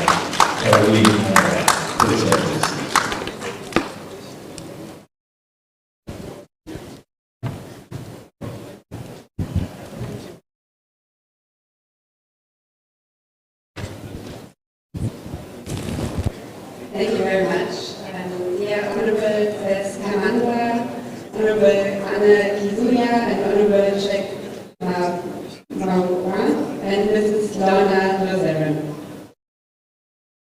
Dear moderators and panelists in the summit, especially in the last and our previous panel. Distinguished guests, honorable members, distinguished partners, ladies and gentlemen. Good afternoon. Let me start by thanking you. I think you really captured the key messages. Especially thank all of you for your active engagement and thoughtful contribution. Very clear. Elections are not just about processes, they are about people. And unless those processes are intrinsically inclusive, there is reinforcing existing inequalities. Gender-responsive electoral planning is therefore not an option, it's a necessity for credible, peaceful, and democratic outcomes. We had a very practical discussion on gender-responsive planning, risk management, and what readiness actually means in the current context. And one message kept coming back. It's not enough to have women in the room. What matters is whether they can influence decisions and processes. What I'm taking away from the summit is really three simple points. First, we need to make gender considerations part of everyday legislative work. Not an add-on, but something that shapes laws, budgets, and oversight. Second, we need to move from discussion to action. The ideas and commitments from the summit should translate into concrete steps at county level. And third, this is a shared responsibility. The progress on inclusion and equality will only happen if institutions, leaders, and partners all work together. And let me add this, we have the same discussion in Germany, and I think we are talking about it all over the world. People have to work on it. At Konrad Adenauer Foundation, we support this work because we believe that strong democracy are built on inclusion, participation, and equal opportunities. Our engagement in this summit is grounded in 3 key commitments. First, strengthening democratic institutions by ensuring that legislative and electoral processes respond to the realities of all citizens, especially women and marginalized groups. Second, supporting women leadership, not just in numbers but in influence, so that women can meaningfully shape policy, legislations, and governance outcomes. And third, promoting dialogue and partnerships, recognizing that sustainable change requires collective action across institutions and society. As Konrad Adenauer Stiftung, we are committed to continuing this work with you, what means supporting democratic evolution by promoting inclusive participation and accountable leadership. This summit is not an end in itself, it is a stepping stone toward concrete action. Thank you all for your engagement, your openness, and your contributions over the past 2 days. Especially, I would like to express our sincere appreciation to the County Assembly Forum, all partners and participants for your dedication and your active engagement. I wish you safe travels and all the best as you take this work forward. Sentini sana again, and Nina Fuaka, Kuwa, Nanini Hapa.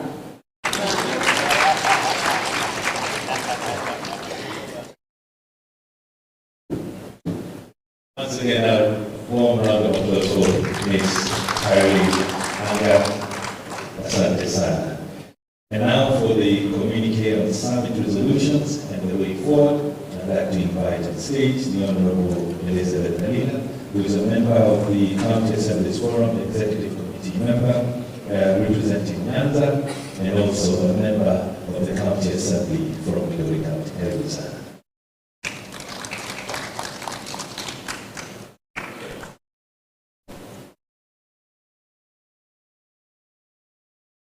Thank you, Lord. Good afternoon. Allow me to write in the protocols that were already established for this meeting today and read to you the communique from this 6th Legislative Summit. The 6th Legislative Summit held between the 13th to 16th April 2026 at the Sapphire Hotel, Mombasa County. The 6th Legislative Summit brings together stakeholders in the demolition sector. The 1st, 2nd, 3rd, 4th, and 5th Legislative Summits were held in 2016, 2017, 18, 19, and 2025 respectively. This summit brought together all members of county assemblies, speakers, senators, members of National Assembly, constitutional commissions, independent offices, ministries, departments, and agencies, development partners, civil society, private sector, the media, independent experts, professional bodies, pension schemes, and technocrats from the public service. The participants had the occasion to share lived-in experiences and achievements, opportunities, challenges, and gaps identified by the legislatures, and made proposals on the way forward in line with the summit theme, which was resilient county assemblies for enforcing representation, legislation, and oversight. Move on to the preamble. Aware that Article 1(3) of the Constitution of Kenya delegates sovereign power to Parliament and county assemblies to perform their respective functions under the Constitution. Acknowledging the national values and principles of good governance under Article 10 of the Constitution, which bind all state organs, state officers, public officers, and all citizens. Emphasizing that the mandate of the Senate under Article 96 of the Constitution is to protect the interests of counties and their governments. Noting that Article 185 of the Constitution vests legislative authority in county assemblies to make any laws that are necessary for or incidental to the effective performance of the function and exercise of the powers of the county government under the 4th schedule. Acknowledging the pivotal role of the County Assemblies Forum in coordinating the 47 county assemblies of Kenya. Emphasizing CAF's mission to provide effective leadership and coordination through policy and legislative action, thereby promoting a conducive working environment for all its members to ensure the delivery of quality services to the people. The Legislative Summit now resolves and recommends as follows. And I will probably ask you to pay more attention to this.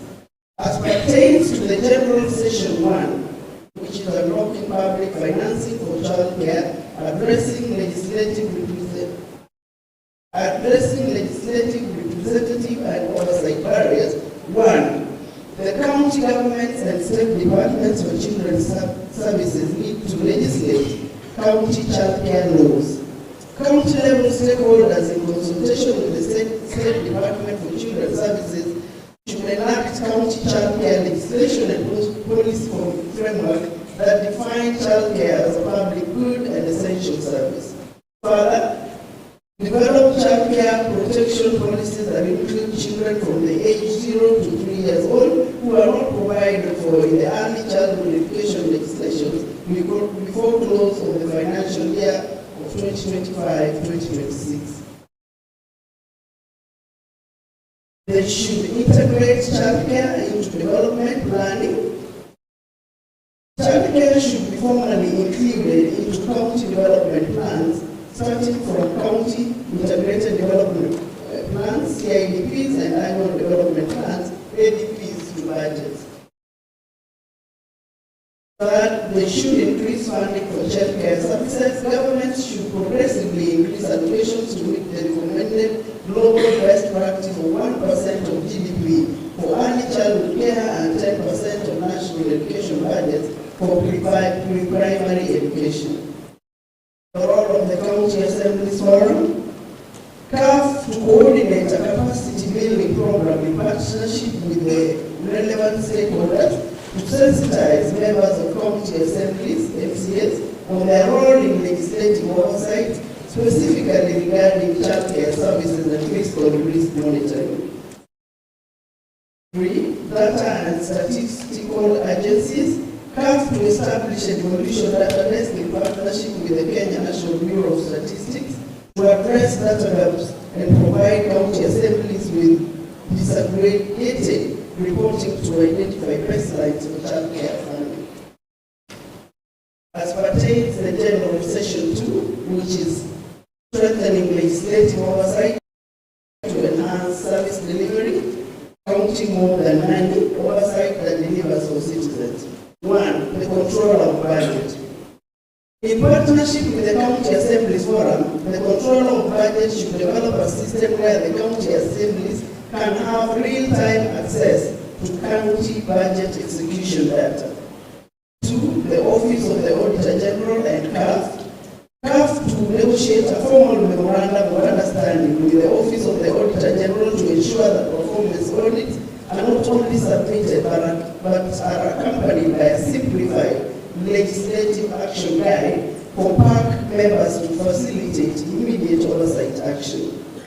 In partnership with County Assemblies Forum, the Office of the Auditor General should develop a framework for institutionalizing audit recommendations from the PAC and PIC.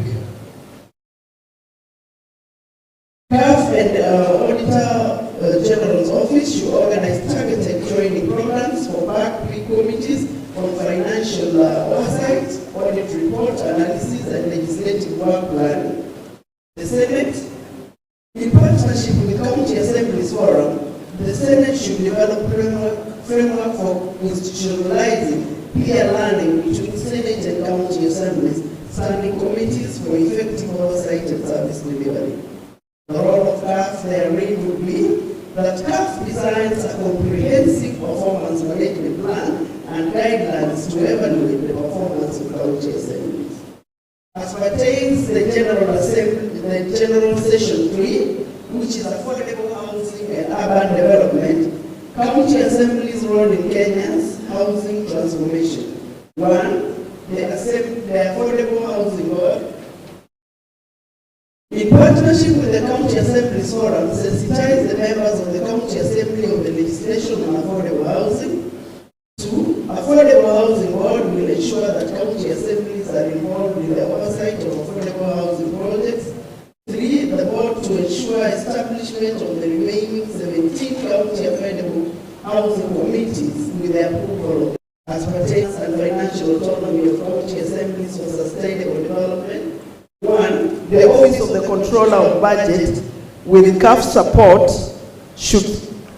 the Office of the Controller of Budget, in partnership with CAF, to support county assemblies in the establishment and operationalization of the County Assembly Fund.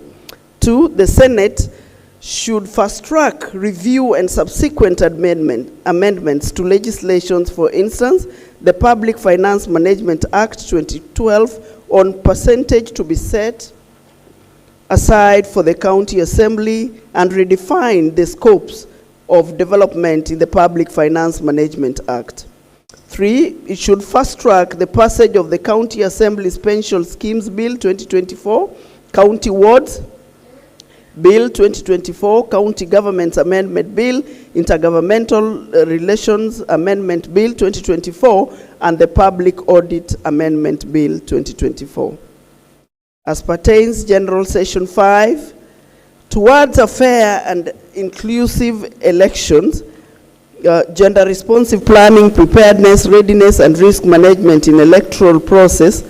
1. The Office of the Registrar of Political Parties and Independent Electoral and Boundaries Commission, the which is in abbreviation the ORPP and IBC, to enforce compliance of the political parties Act with gender-balanced nomination list. The said office should expand civic education programs focusing on women inclusion as well as youthful women and marginalized communities in leadership and elective positions. Institutionalize gender-responsive planning across the entire election cycle, pre-election, election, and post-election phases. This is signed by our chair, Honorable Seth Kamanza, who is also the chairperson of the County Assemblies Forum and Speaker of Kwale County. Thank you for listening.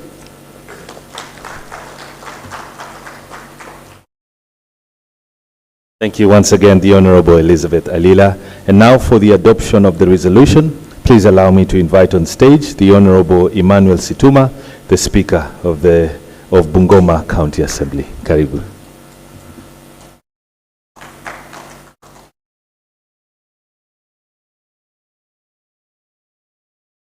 Thank you. Allow me be able to write on the rate established protocol. Mine is very simple. It's to invite a proposer of the communique and then a second of the same that we're able to have adoption be done. Can I have a proposer, please? From this side. Yes, let me have a lady. Honorable Jamion. Give me a mic, please.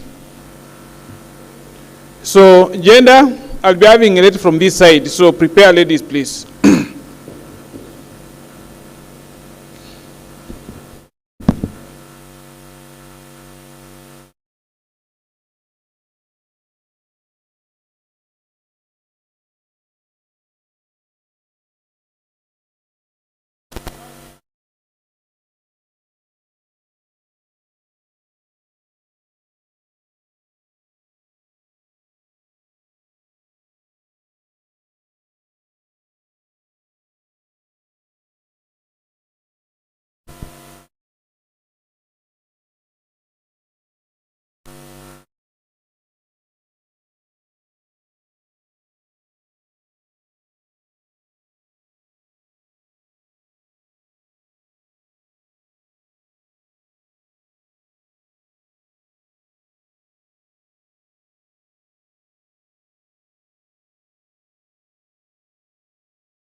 Legislative Summit. Can I have hands in support? Can I have hands?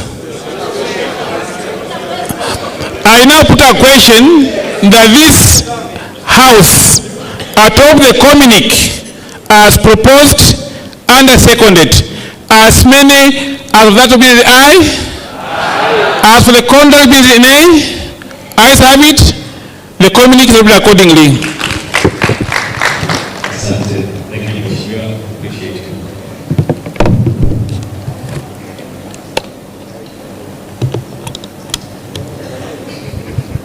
And now for the closing remarks, ladies and gentlemen, please allow me to invite on stage the Honorable Ann Kiusia, who is the Deputy Chairperson of the County Assemblies Forum and also is the Speaker of the County Assembly of Machakos. Karibu sana.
and better service to wananchi.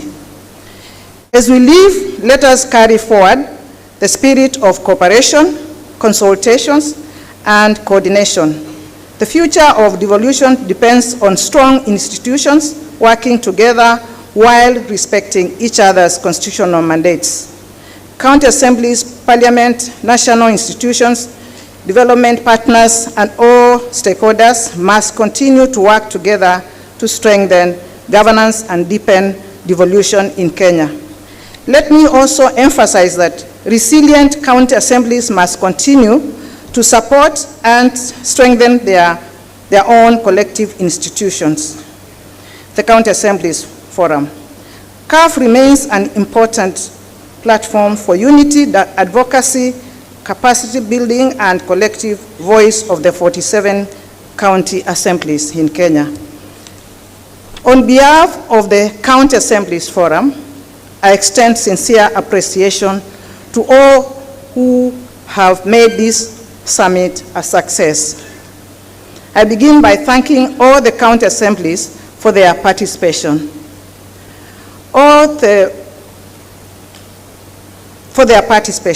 Then commitment and continued solidarity with the forum. I particularly wish to recognize the invaluable contribution of county assembly staff, especially the sergeant-at-arms and public relations officers, whose dedication, coordination, and behind scenes support greatly contribution to the smooth running of this summit. I also wish to most sincerely acknowledge and appreciate our development partners who have supported this summit both in cash and in kind, namely Kidogo Early Years, CPF Group, JZ, Kenya County Office, and Conrad. Your partnership and support are deeply appreciated. And the Executive Officer, Madam Lona, your leadership, commitment, and tireless work have made this gathering possible and successful.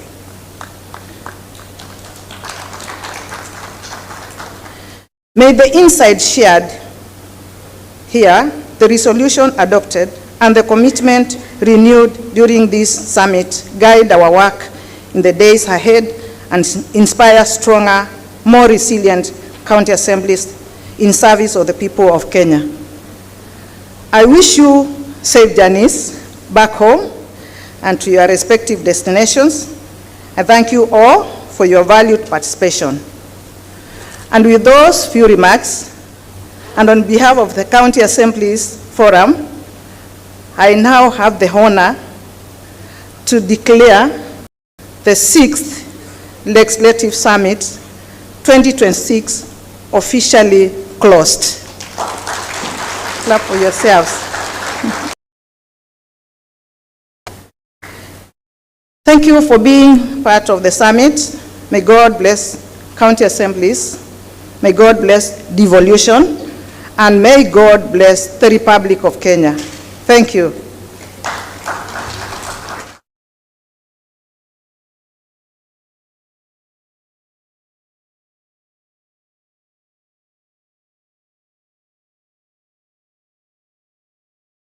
Three positions. President sasa alikuwa anakuja na deputy wake, governor alikuwa anakuja na deputy wake. Hawakupiga hesabu ya kukua governor, waliangalia huyu ni president with real minimum capacity.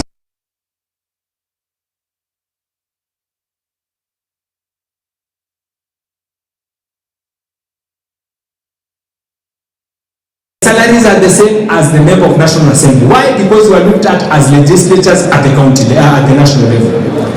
Ule mnyama alishindwa kujitetea ni Kajura.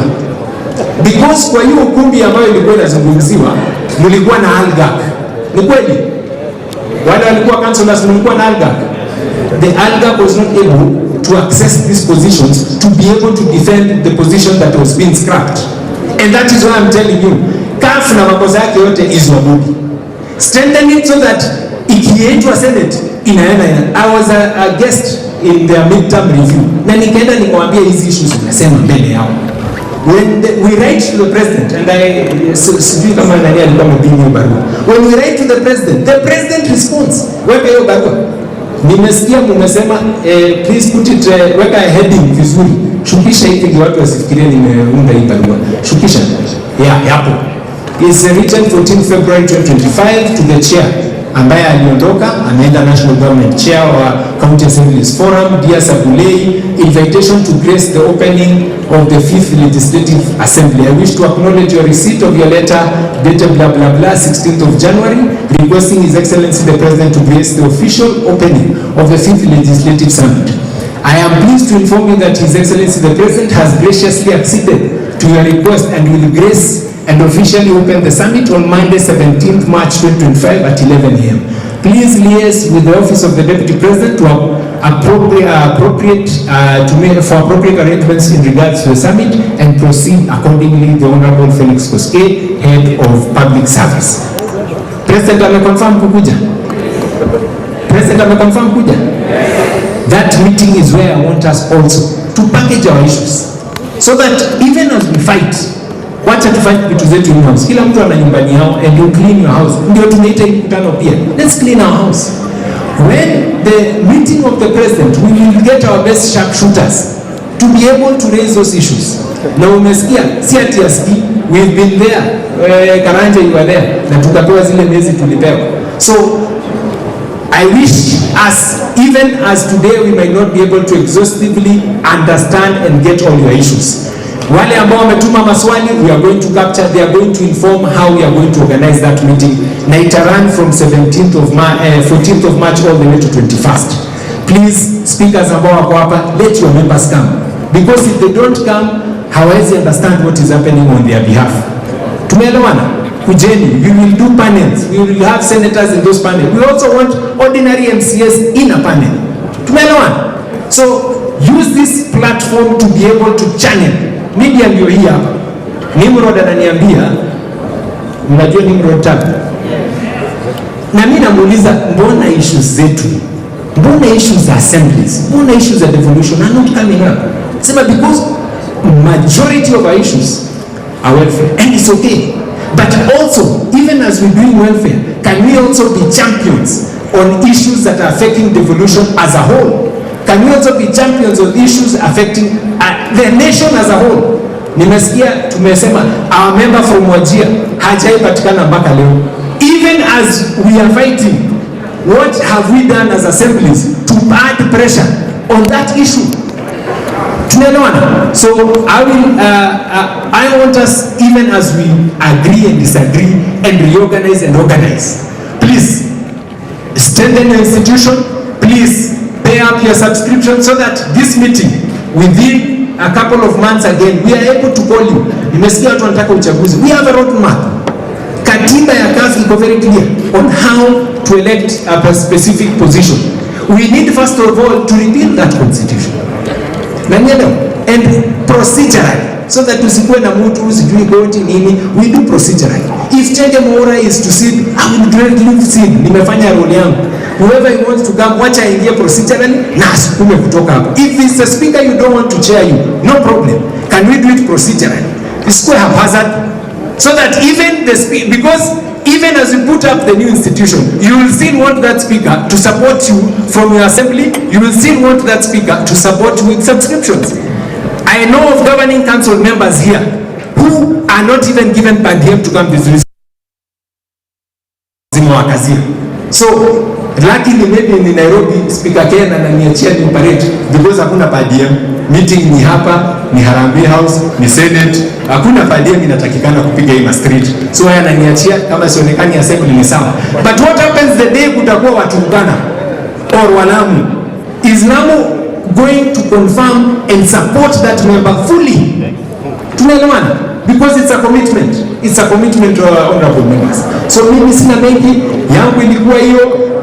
We, on the anchorage, nimewambia, on financial autonomy, the senator will add to that. On tax reimbursement, we have told you where we are. On pension scheme, we have told you where we are. On basic salary and allowances, we did a job description. These were the handover notes, the chair ambaye alitoka, aliachia the new chair.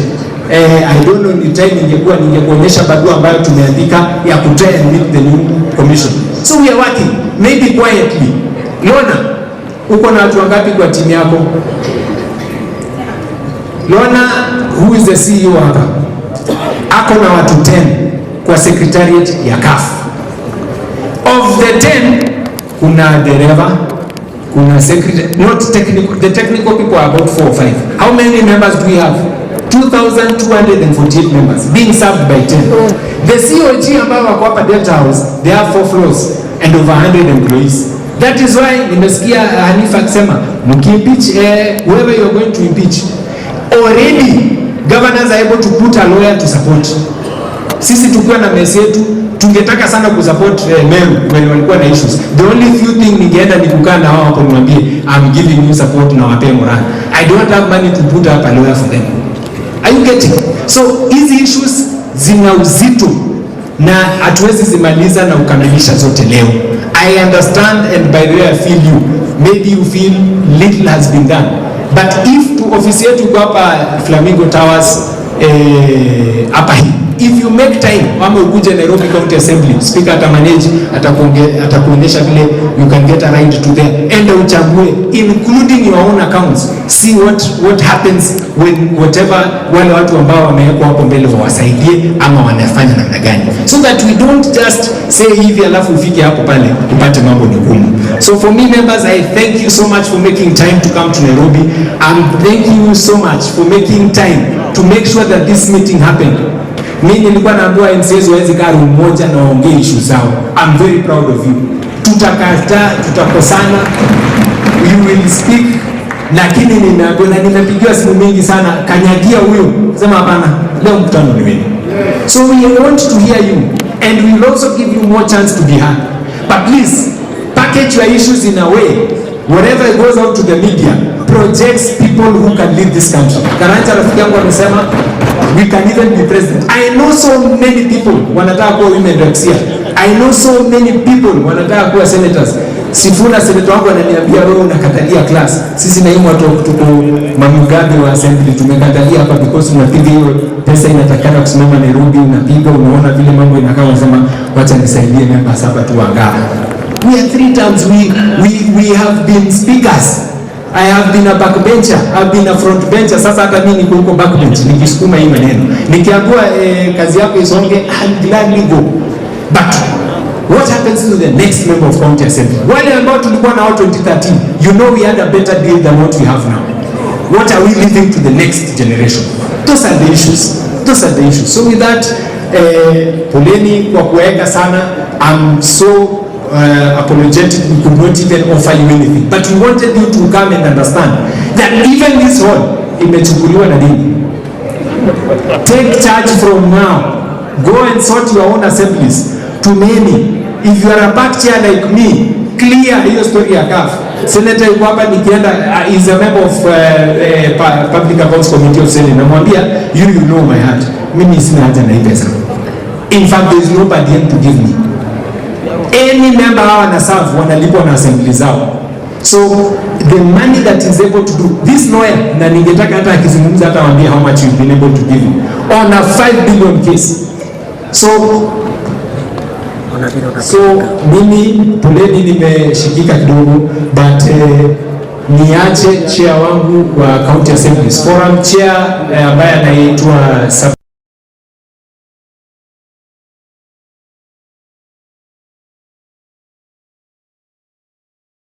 3 positions. President sasa alikuwa anakuja na deputy wake, governor alikuwa anakuja na deputy wake.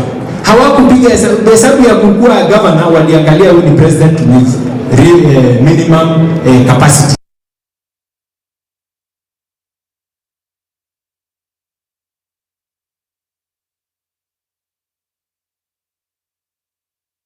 Salaries are the same as the member of National Assembly. Why? Because we are looked at as legislators at the county, at the national level.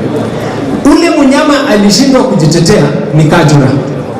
Because kwa hiyo ukumbi ambayo ilikuwa inazungumziwa, mlikuwa na algak. Ni kweli? Wale walikuwa councillors mlikuwa na algak. The algak was not able to access these positions to be able to defend the position that was being scrapped. And that is why I'm telling you, CAF na makosa yake yote is what. Strengthen it so that ikiitwa Senate inaenda. I was a guest in their midterm review. Na nikaenda nikamwambia hizi issues nasema mbele yao. When we write to the president, and sijui kama nani alikuwa amepinga hiyo barua. When we write to the president responds. Weka hiyo barua. Nimesikia mmesema please put it, weka heading vizuri.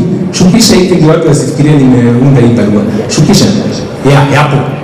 It's written 14 February 2025 to the chair ambaye aliondoka, ameenda National Government Chair wa County Assemblies Forum, Dear Sabulei, invitation to grace the opening of the 5th Legislative Assembly. I wish to acknowledge your receipt of your letter dated blah blah blah 16th of January requesting His Excellency the President to grace the official opening of the 5th Legislative Summit. I am pleased to inform you that His Excellency the President has graciously acceded to your request and will grace and officially open the summit on Monday 17th March 2025 at 11 a.m. Please liaise with the Office of the Deputy President to appropriate arrangements in regards to the summit and proceed accordingly. The Honorable Felix Koske, Head of Public Service. President ameconfirm kukuja. President ameconfirm kuja. That meeting is where I want us also to package our issues. Even as we fight, wacha tufanye vitu zetu in house. Kila mtu ana nyumbani yao and you clean your house. Ndio tunaita mkutano pia. Let's clean our house. When the meeting of the president, we will get our best sharpshooters to be able to raise those issues. Na umesikia, si ati aski, we've been there. Karanja you were there. Na tukapewa zile mezi tulipewa. So I wish us, even as today we might not be able to exhaustively understand maswali, we are going to capture, they are going to inform how 14th of March all the way to 21st. Please, speakers ambao wako hapa, let your members come. Because if they don't come, hawezi understand what is happening on their behalf. Tumeelewana? Kujeni, we will do panels. We will have senators in those panels. We also want ordinary MCS in a panel. Tumeelewana? So, use this platform to be able to channel. Media ndio hii hapa. Nimrod ananiambia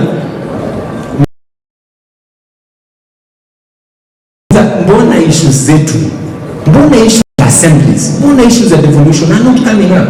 Sema because majority of and it's okay. But also, even as we doing welfare on issues that are affecting devolution as a whole, can we also be champions of issues affecting the nation as a whole? Nimesikia tumesema our member from Wajir hajaipatikana mpaka leo. Even as we are fighting, what have we done as assemblies to add pressure on that issue? Tunaelewana? So I want us, even as we agree and disagree and reorganize and organize, please strengthen your institution. Please pay up your subscription so that this meeting within a couple of months again we are able to call you. Nimesikia watu wanataka uchaguzi. We have a road map. Katiba ya CAF iko very clear on how to elect a specific position. We need first of all to repeal that constitution. And procedurally, so that tusikuwe na mtu sijui goti nini, we do procedurally. If Chenge Mora is to sit, I will gladly sit. Nimefanya role yangu. Whoever he wants to come, wacha aingie procedurally na asukume kutoka hapo. If it's a speaker you don't want to chair you, no problem. Can we do it procedurally? Isikuwe haphazard. So that even the speaker, because to support with subscriptions. I know of governing council members here who are not even given per diem to come visit. So luckily maybe Nairobi speaker Ken ananiachia ni parade because hakuna per diem. Meeting ni hapa, ni Harambee House, ni Senate, hakuna per diem inatakikana kupiga hii street. So haya ananiachia kama sionekani assembly ni sawa. But what happens the day kutakuwa watu Uganda or Walamu? Is Lamu going to confirm and support that member fully? Tunaelewana? Because it's a commitment. It's a commitment to our honorable members. So mimi sina mengi yangu ilikuwa hiyo. We on the anchorage nimewambia on financial autonomy the senator will add to that. On tax reimbursement we have told you where we are. On pension scheme we have told you where we are. On basic salary and allowances we did a job. This were the handover notes, the chair ambaye alitoka aliachia the new chair. I don't know ni time ningekuonyesha barua ambayo tumeandika ya kutry and meet the new commission. So we are working, maybe quietly. Lona, timu yako. Lona, who is the CEO hapa? Ako na watu 10 kwa secretariat ya CAF. Of the 10, kuna dereva, kuna secretary. The technical people are about 4 or 5. How many members do we have? Served by 10. The COG ambao wako hapa Delta House, they have 4 floors and over 100 employees. That is why nimesikia Hanifa akisema mkimpeach whoever you are going to impeach. Already governors are able to put a lawyer to support. Sisi tukiwa na mesi yetu tungetaka sana kusupport Meru when walikuwa na issues. The only few thing ningeenda ni kukaa na wao hapo nimwambie I'm giving you support na wape morale. I don't have money to put up a lawyer for them. Are you getting? So hizi issues zina uzito na hatuwezi zimaliza na ukamilisha zote leo. I understand and by the way I feel you. Maybe you feel little has been done. But if to office yetu kwa hapa Flamingo Towers hapa hii, if you make time ama ukuje Nairobi County Assembly, speaker atamanage, atakuonyesha vile you can get a ride to there. Enda uchague including your own accounts. See what happens when whatever wale watu ambao wamewekwa hapo mbele wasaidie ama wanafanya namna gani. So that we don't just say hivi alafu ufike hapo pale upate mambo ni ngumu. So for me members, I thank you so much for making time to come to Nairobi. I'm thanking you so much for making time to make sure that this meeting happened. Mimi nilikuwa naambiwa MCAs waweze kaa room moja na waongee issue zao. I'm very proud of you. Tutakosana, you will speak, lakini ninapigiwa simu mingi sana, kanyagia huyo, sema hapana, leo mkutano ni wenu. So we want to hear you and we will also give you more chance to be heard. But please, package your issues in a way, whatever goes out to the media, projects people who can lead this country. Karanja rafiki yangu amesema, we can even be president. I know so many people wanataka kuwa women reps here. I know so many people wanataka kuwa senators. Sifuna senator wangu ananiambia wewe unakatalia class. Sisi na hiyo watu tuko mamugabe wa assembly tumekatalia hapa because unapiga hiyo pesa inatakana kusimama Nairobi, unapiga unaona vile mambo inakaa, unasema wacha nisaidie members hapa tu wangaa. We are 3 times we have been speakers. I have been a backbencher, I've been a frontbencher. Sasa hata mimi niko huko backbench nikisukuma hii maneno. Nikiambiwa kazi yako isonge, I'll gladly go. But what happens to the next member of county assembly? Wale ambao tulikuwa nao 2013, you know we had a better deal than what we have now. What are we leaving to the next generation? Those are the issues. Those are the issues. So with that, poleni kwa kuweka sana. I'm so apologetic, we could not even offer you anything. But we wanted you to come and understand that even this hall, imechukuliwa na dini. Take charge from now. Go and sort your own assemblies. Too many. If you are a back chair like me, clear hiyo story ya CAF. Senator yuko hapa nikienda, is a member of Public Accounts Committee of Senate. Namwambia, you know my heart. Mimi sina haja na hii pesa. In fact, there is nobody to give me. Any member wana serve wanalipwa na assembly zao. So the money that is able to do this lawyer, na ningetaka hata akizungumza hata waambie how much you've been able to give him on a 5 billion case. So mimi poleni nimeshikika kidogo, but niache chair wangu wa county assemblies forum chair ambaye anaitwa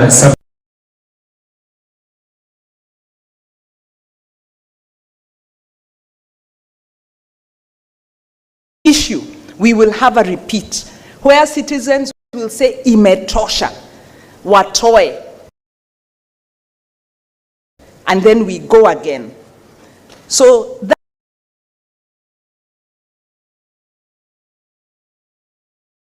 that is my first point, that we have talked about welfare issues all morning. Now it's time to talk about your real work. And the second point I want to make is, one, to congratulate. There are 8 county assemblies, according to the Auditor General report, that had clean audits. because the measure of your work is the audit report. If you are in school, out of 47 county assemblies, only 8 have passed. Because there is this other qualified audit. And I sit on a space where I engage with government, and one of the government officers was telling me, why are you saying that our audit is adverse? Can't you see? We are qualified. We are doing better. And I told him, don't play with us. Because qualified means you know how to hide the budgeted corruption. Because how did you fail to reconcile expenditure? How did you fail to reconcile an imprest? How did you fail to document what you spent when you have very strong laws that require you to do that? It means you stole the money. So qualified audit means budgeted corruption. But because of withholding information, the Auditor General can only qualify. They cannot register adverse. So my second point to you, you have done well. You have institutionalized county assemblies, but you better start your work. I am encouraged that we have 8 county assemblies that have a clean audit. We have 0 county governments with a clean audit. That is your work. And you must ask why. Because if you continue as you're going, we will go back to citizens saying, imetosha. So then let me move to my next point. And I was looking at the title. The theme is Resilient County Assemblies, Reinforcing Representation, Legislation, and Oversight. I want to encourage the leadership, and I can't see the SG. The SG is my good friend, and we collaborate in Nairobi County, and we have worked for a long time because we've done work in Nairobi and seen him come up. I want to urge the leadership, please use outcomes-based language, because outcomes-based language shows where you are taking us. It can also be measured. And when you put a title like that, please ensure that then the themes you discuss are talking about representation. Representation means what percentage of citizen submissions made it into the budget. Representation means that your village governance, your ward governance is working effectively. You can measure that. So 10 years on, I appeal to you, please use outcome-based language that can be measured, because there is a lot of good practice that is going on, and you need to internalize so that we stop talking politically, generally. See, we want to go to Singapore. I'll tell you for free, there is no Singapore without outcomes and clarity on what you're doing. The way we are operating, hatuwezi make, because the leakages are too many, and it is you who will fix that system. So please, outcome-driven language, even in your PAC and peak reports. No more generalities. I'm very encouraged when I speak, and I'm speaking with confidence because I know there are 8 clean audits. And so I'm saying, if nothing else, there are those people who have worked, and so next time we want to have 8 plus 8, 8 times 2, 16, maybe even 30 clean audits. So please make the language outcomes-based. I then want to say, as we discuss devolution, as we discuss devolved governance, what is our context? Our context has changed, and it has become become very hostile.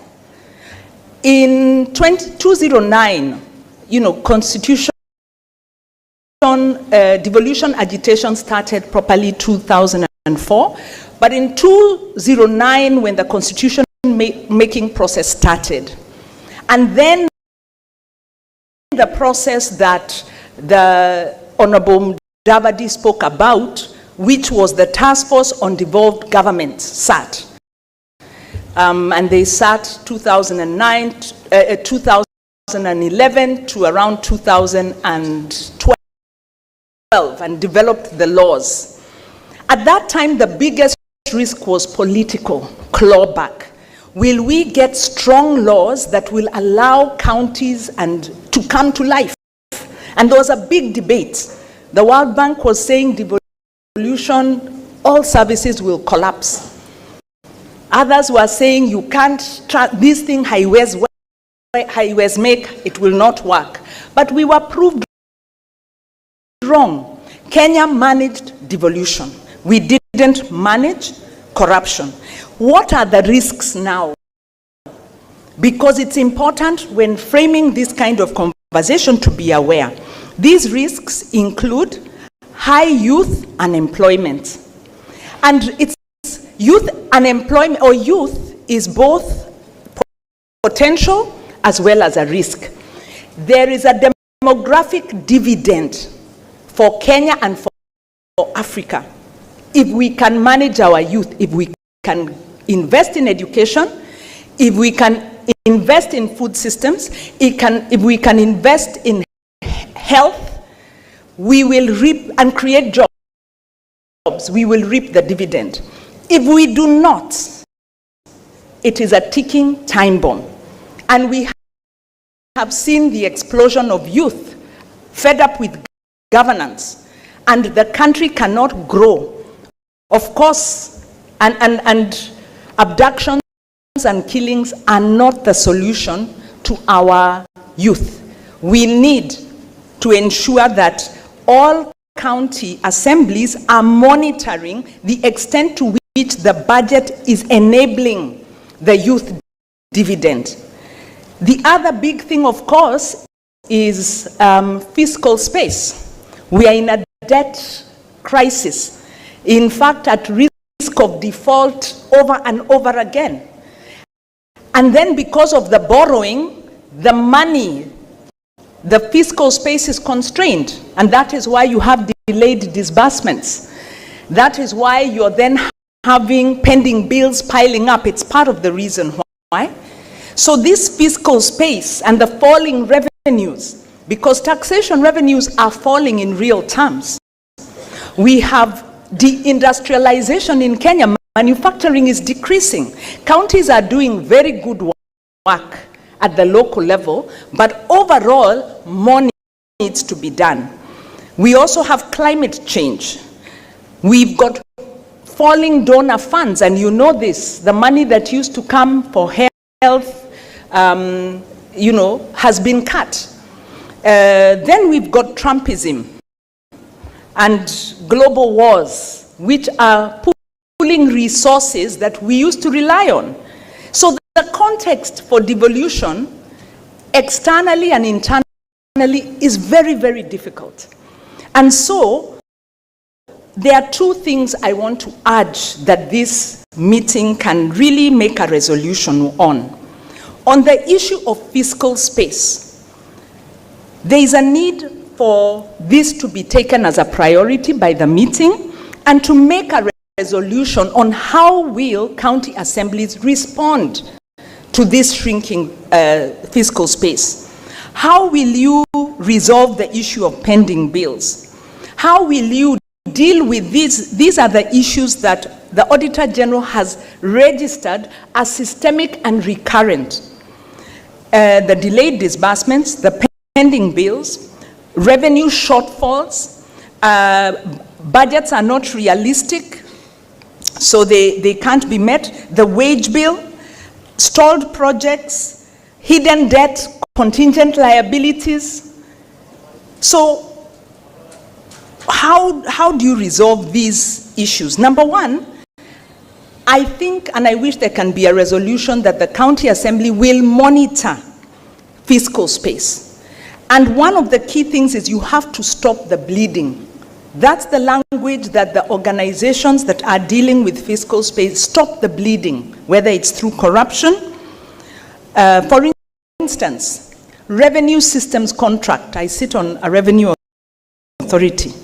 These things are being held confidentially. I wish this meeting can say revenue system contracts must be tabled and made available, because you must know what revenue is being collected, and you must know what share is being withheld by the contractors. You can't allow huge amounts to be siphoned through this digitization process. PPPs, now that there is fiscal crunch, counties are now having a lot of PPPs. But there's the capacity to monitor and measure risk is low. So it needs to be increased. And using what we talked about, outcome-based results language, have strong monitoring, so that when you're entering into a PPP, you're asking questions such as, is this project viable? Because our project implementation management systems are weak. And so tendered projects or budgeted projects get funded. And even if that project is run very well, it's not viable. So viability. Is this credit we have negotiated, are these terms favorable? Or are we handing debt over to our grandchildren and our grandchildren's grandchildren? Because this is what is happening. So risk and governance management of these new funding mechanisms. Of course, the balance sheet. You can't have pending bills, delayed disbursements. I think there's 180B, revenue shortfalls.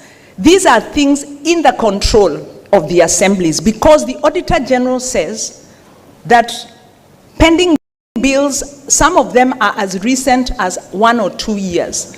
It means the county overestimates the budget, and we know this, paper budgeting. You overestimate so that you can show your recurrent expenditure is not so high, because you have a very high target of the revenue you'll collect. But you know you'll never collect the revenue.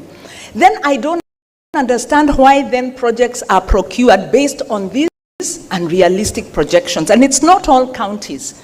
But because of this, we then get into a situation where the balance sheet then does not hold. So please, can pending bills be put as a priority for the county assembly, because you have within, you can act on this. Then the other thing is the wage bill. Sensitive issue, but an audit by the World Bank showed that a lot of the wage bill is on administration side at county level. It's not even on the technical side. So these are political positions. And I had here today more suggestions of more institutions. The wage bill of the national government is too large. That of the county governments also too large. Can we agree? Only essential positions, and reduce these political institutions, because there is no money. My last point, because I need to end, is fiscal discipline. The biggest risk to devolution is the inability to convert resources into service delivery due to weak fiscal discipline, poor execution, and ineffective accountability. So please have a resolution where you will say you are going to get rid of recurring audit queries, and that audit queries will be resolved within 12 months. And that pick and pack resolutions will be enforced and monitored so that we can fix this implementation gap. So my very parting shot is that good governance and accountability is about leadership. And the most important leadership level we have in this country is the one seated here. Because county assembly member is the people's representative. So the question I have for you as leaders is, where are you taking the people? Are you taking them into a future where youth have jobs, youth are able to live their fullest lives, or are you condemning them to corruption, mismanagement, and conflict? Where are you taking us? Thank you.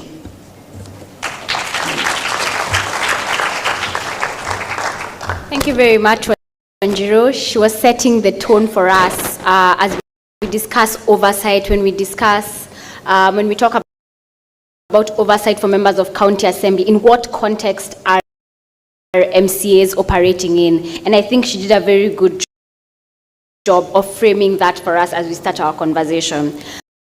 So I'd now like to invite the rest of the panelists on board, on stage, just to be able to help us discuss some of the questions that Wanjiru has posed. We hope to answer some of the questions. If not, I'm sure the audience also has some questions. And these are things that we continue to keep working on, even till next year and even after that. So our first panelist on stage that I'll invite is Senator Wakili Hilary Kiprotich Sigei, Member of Parliament, CBS.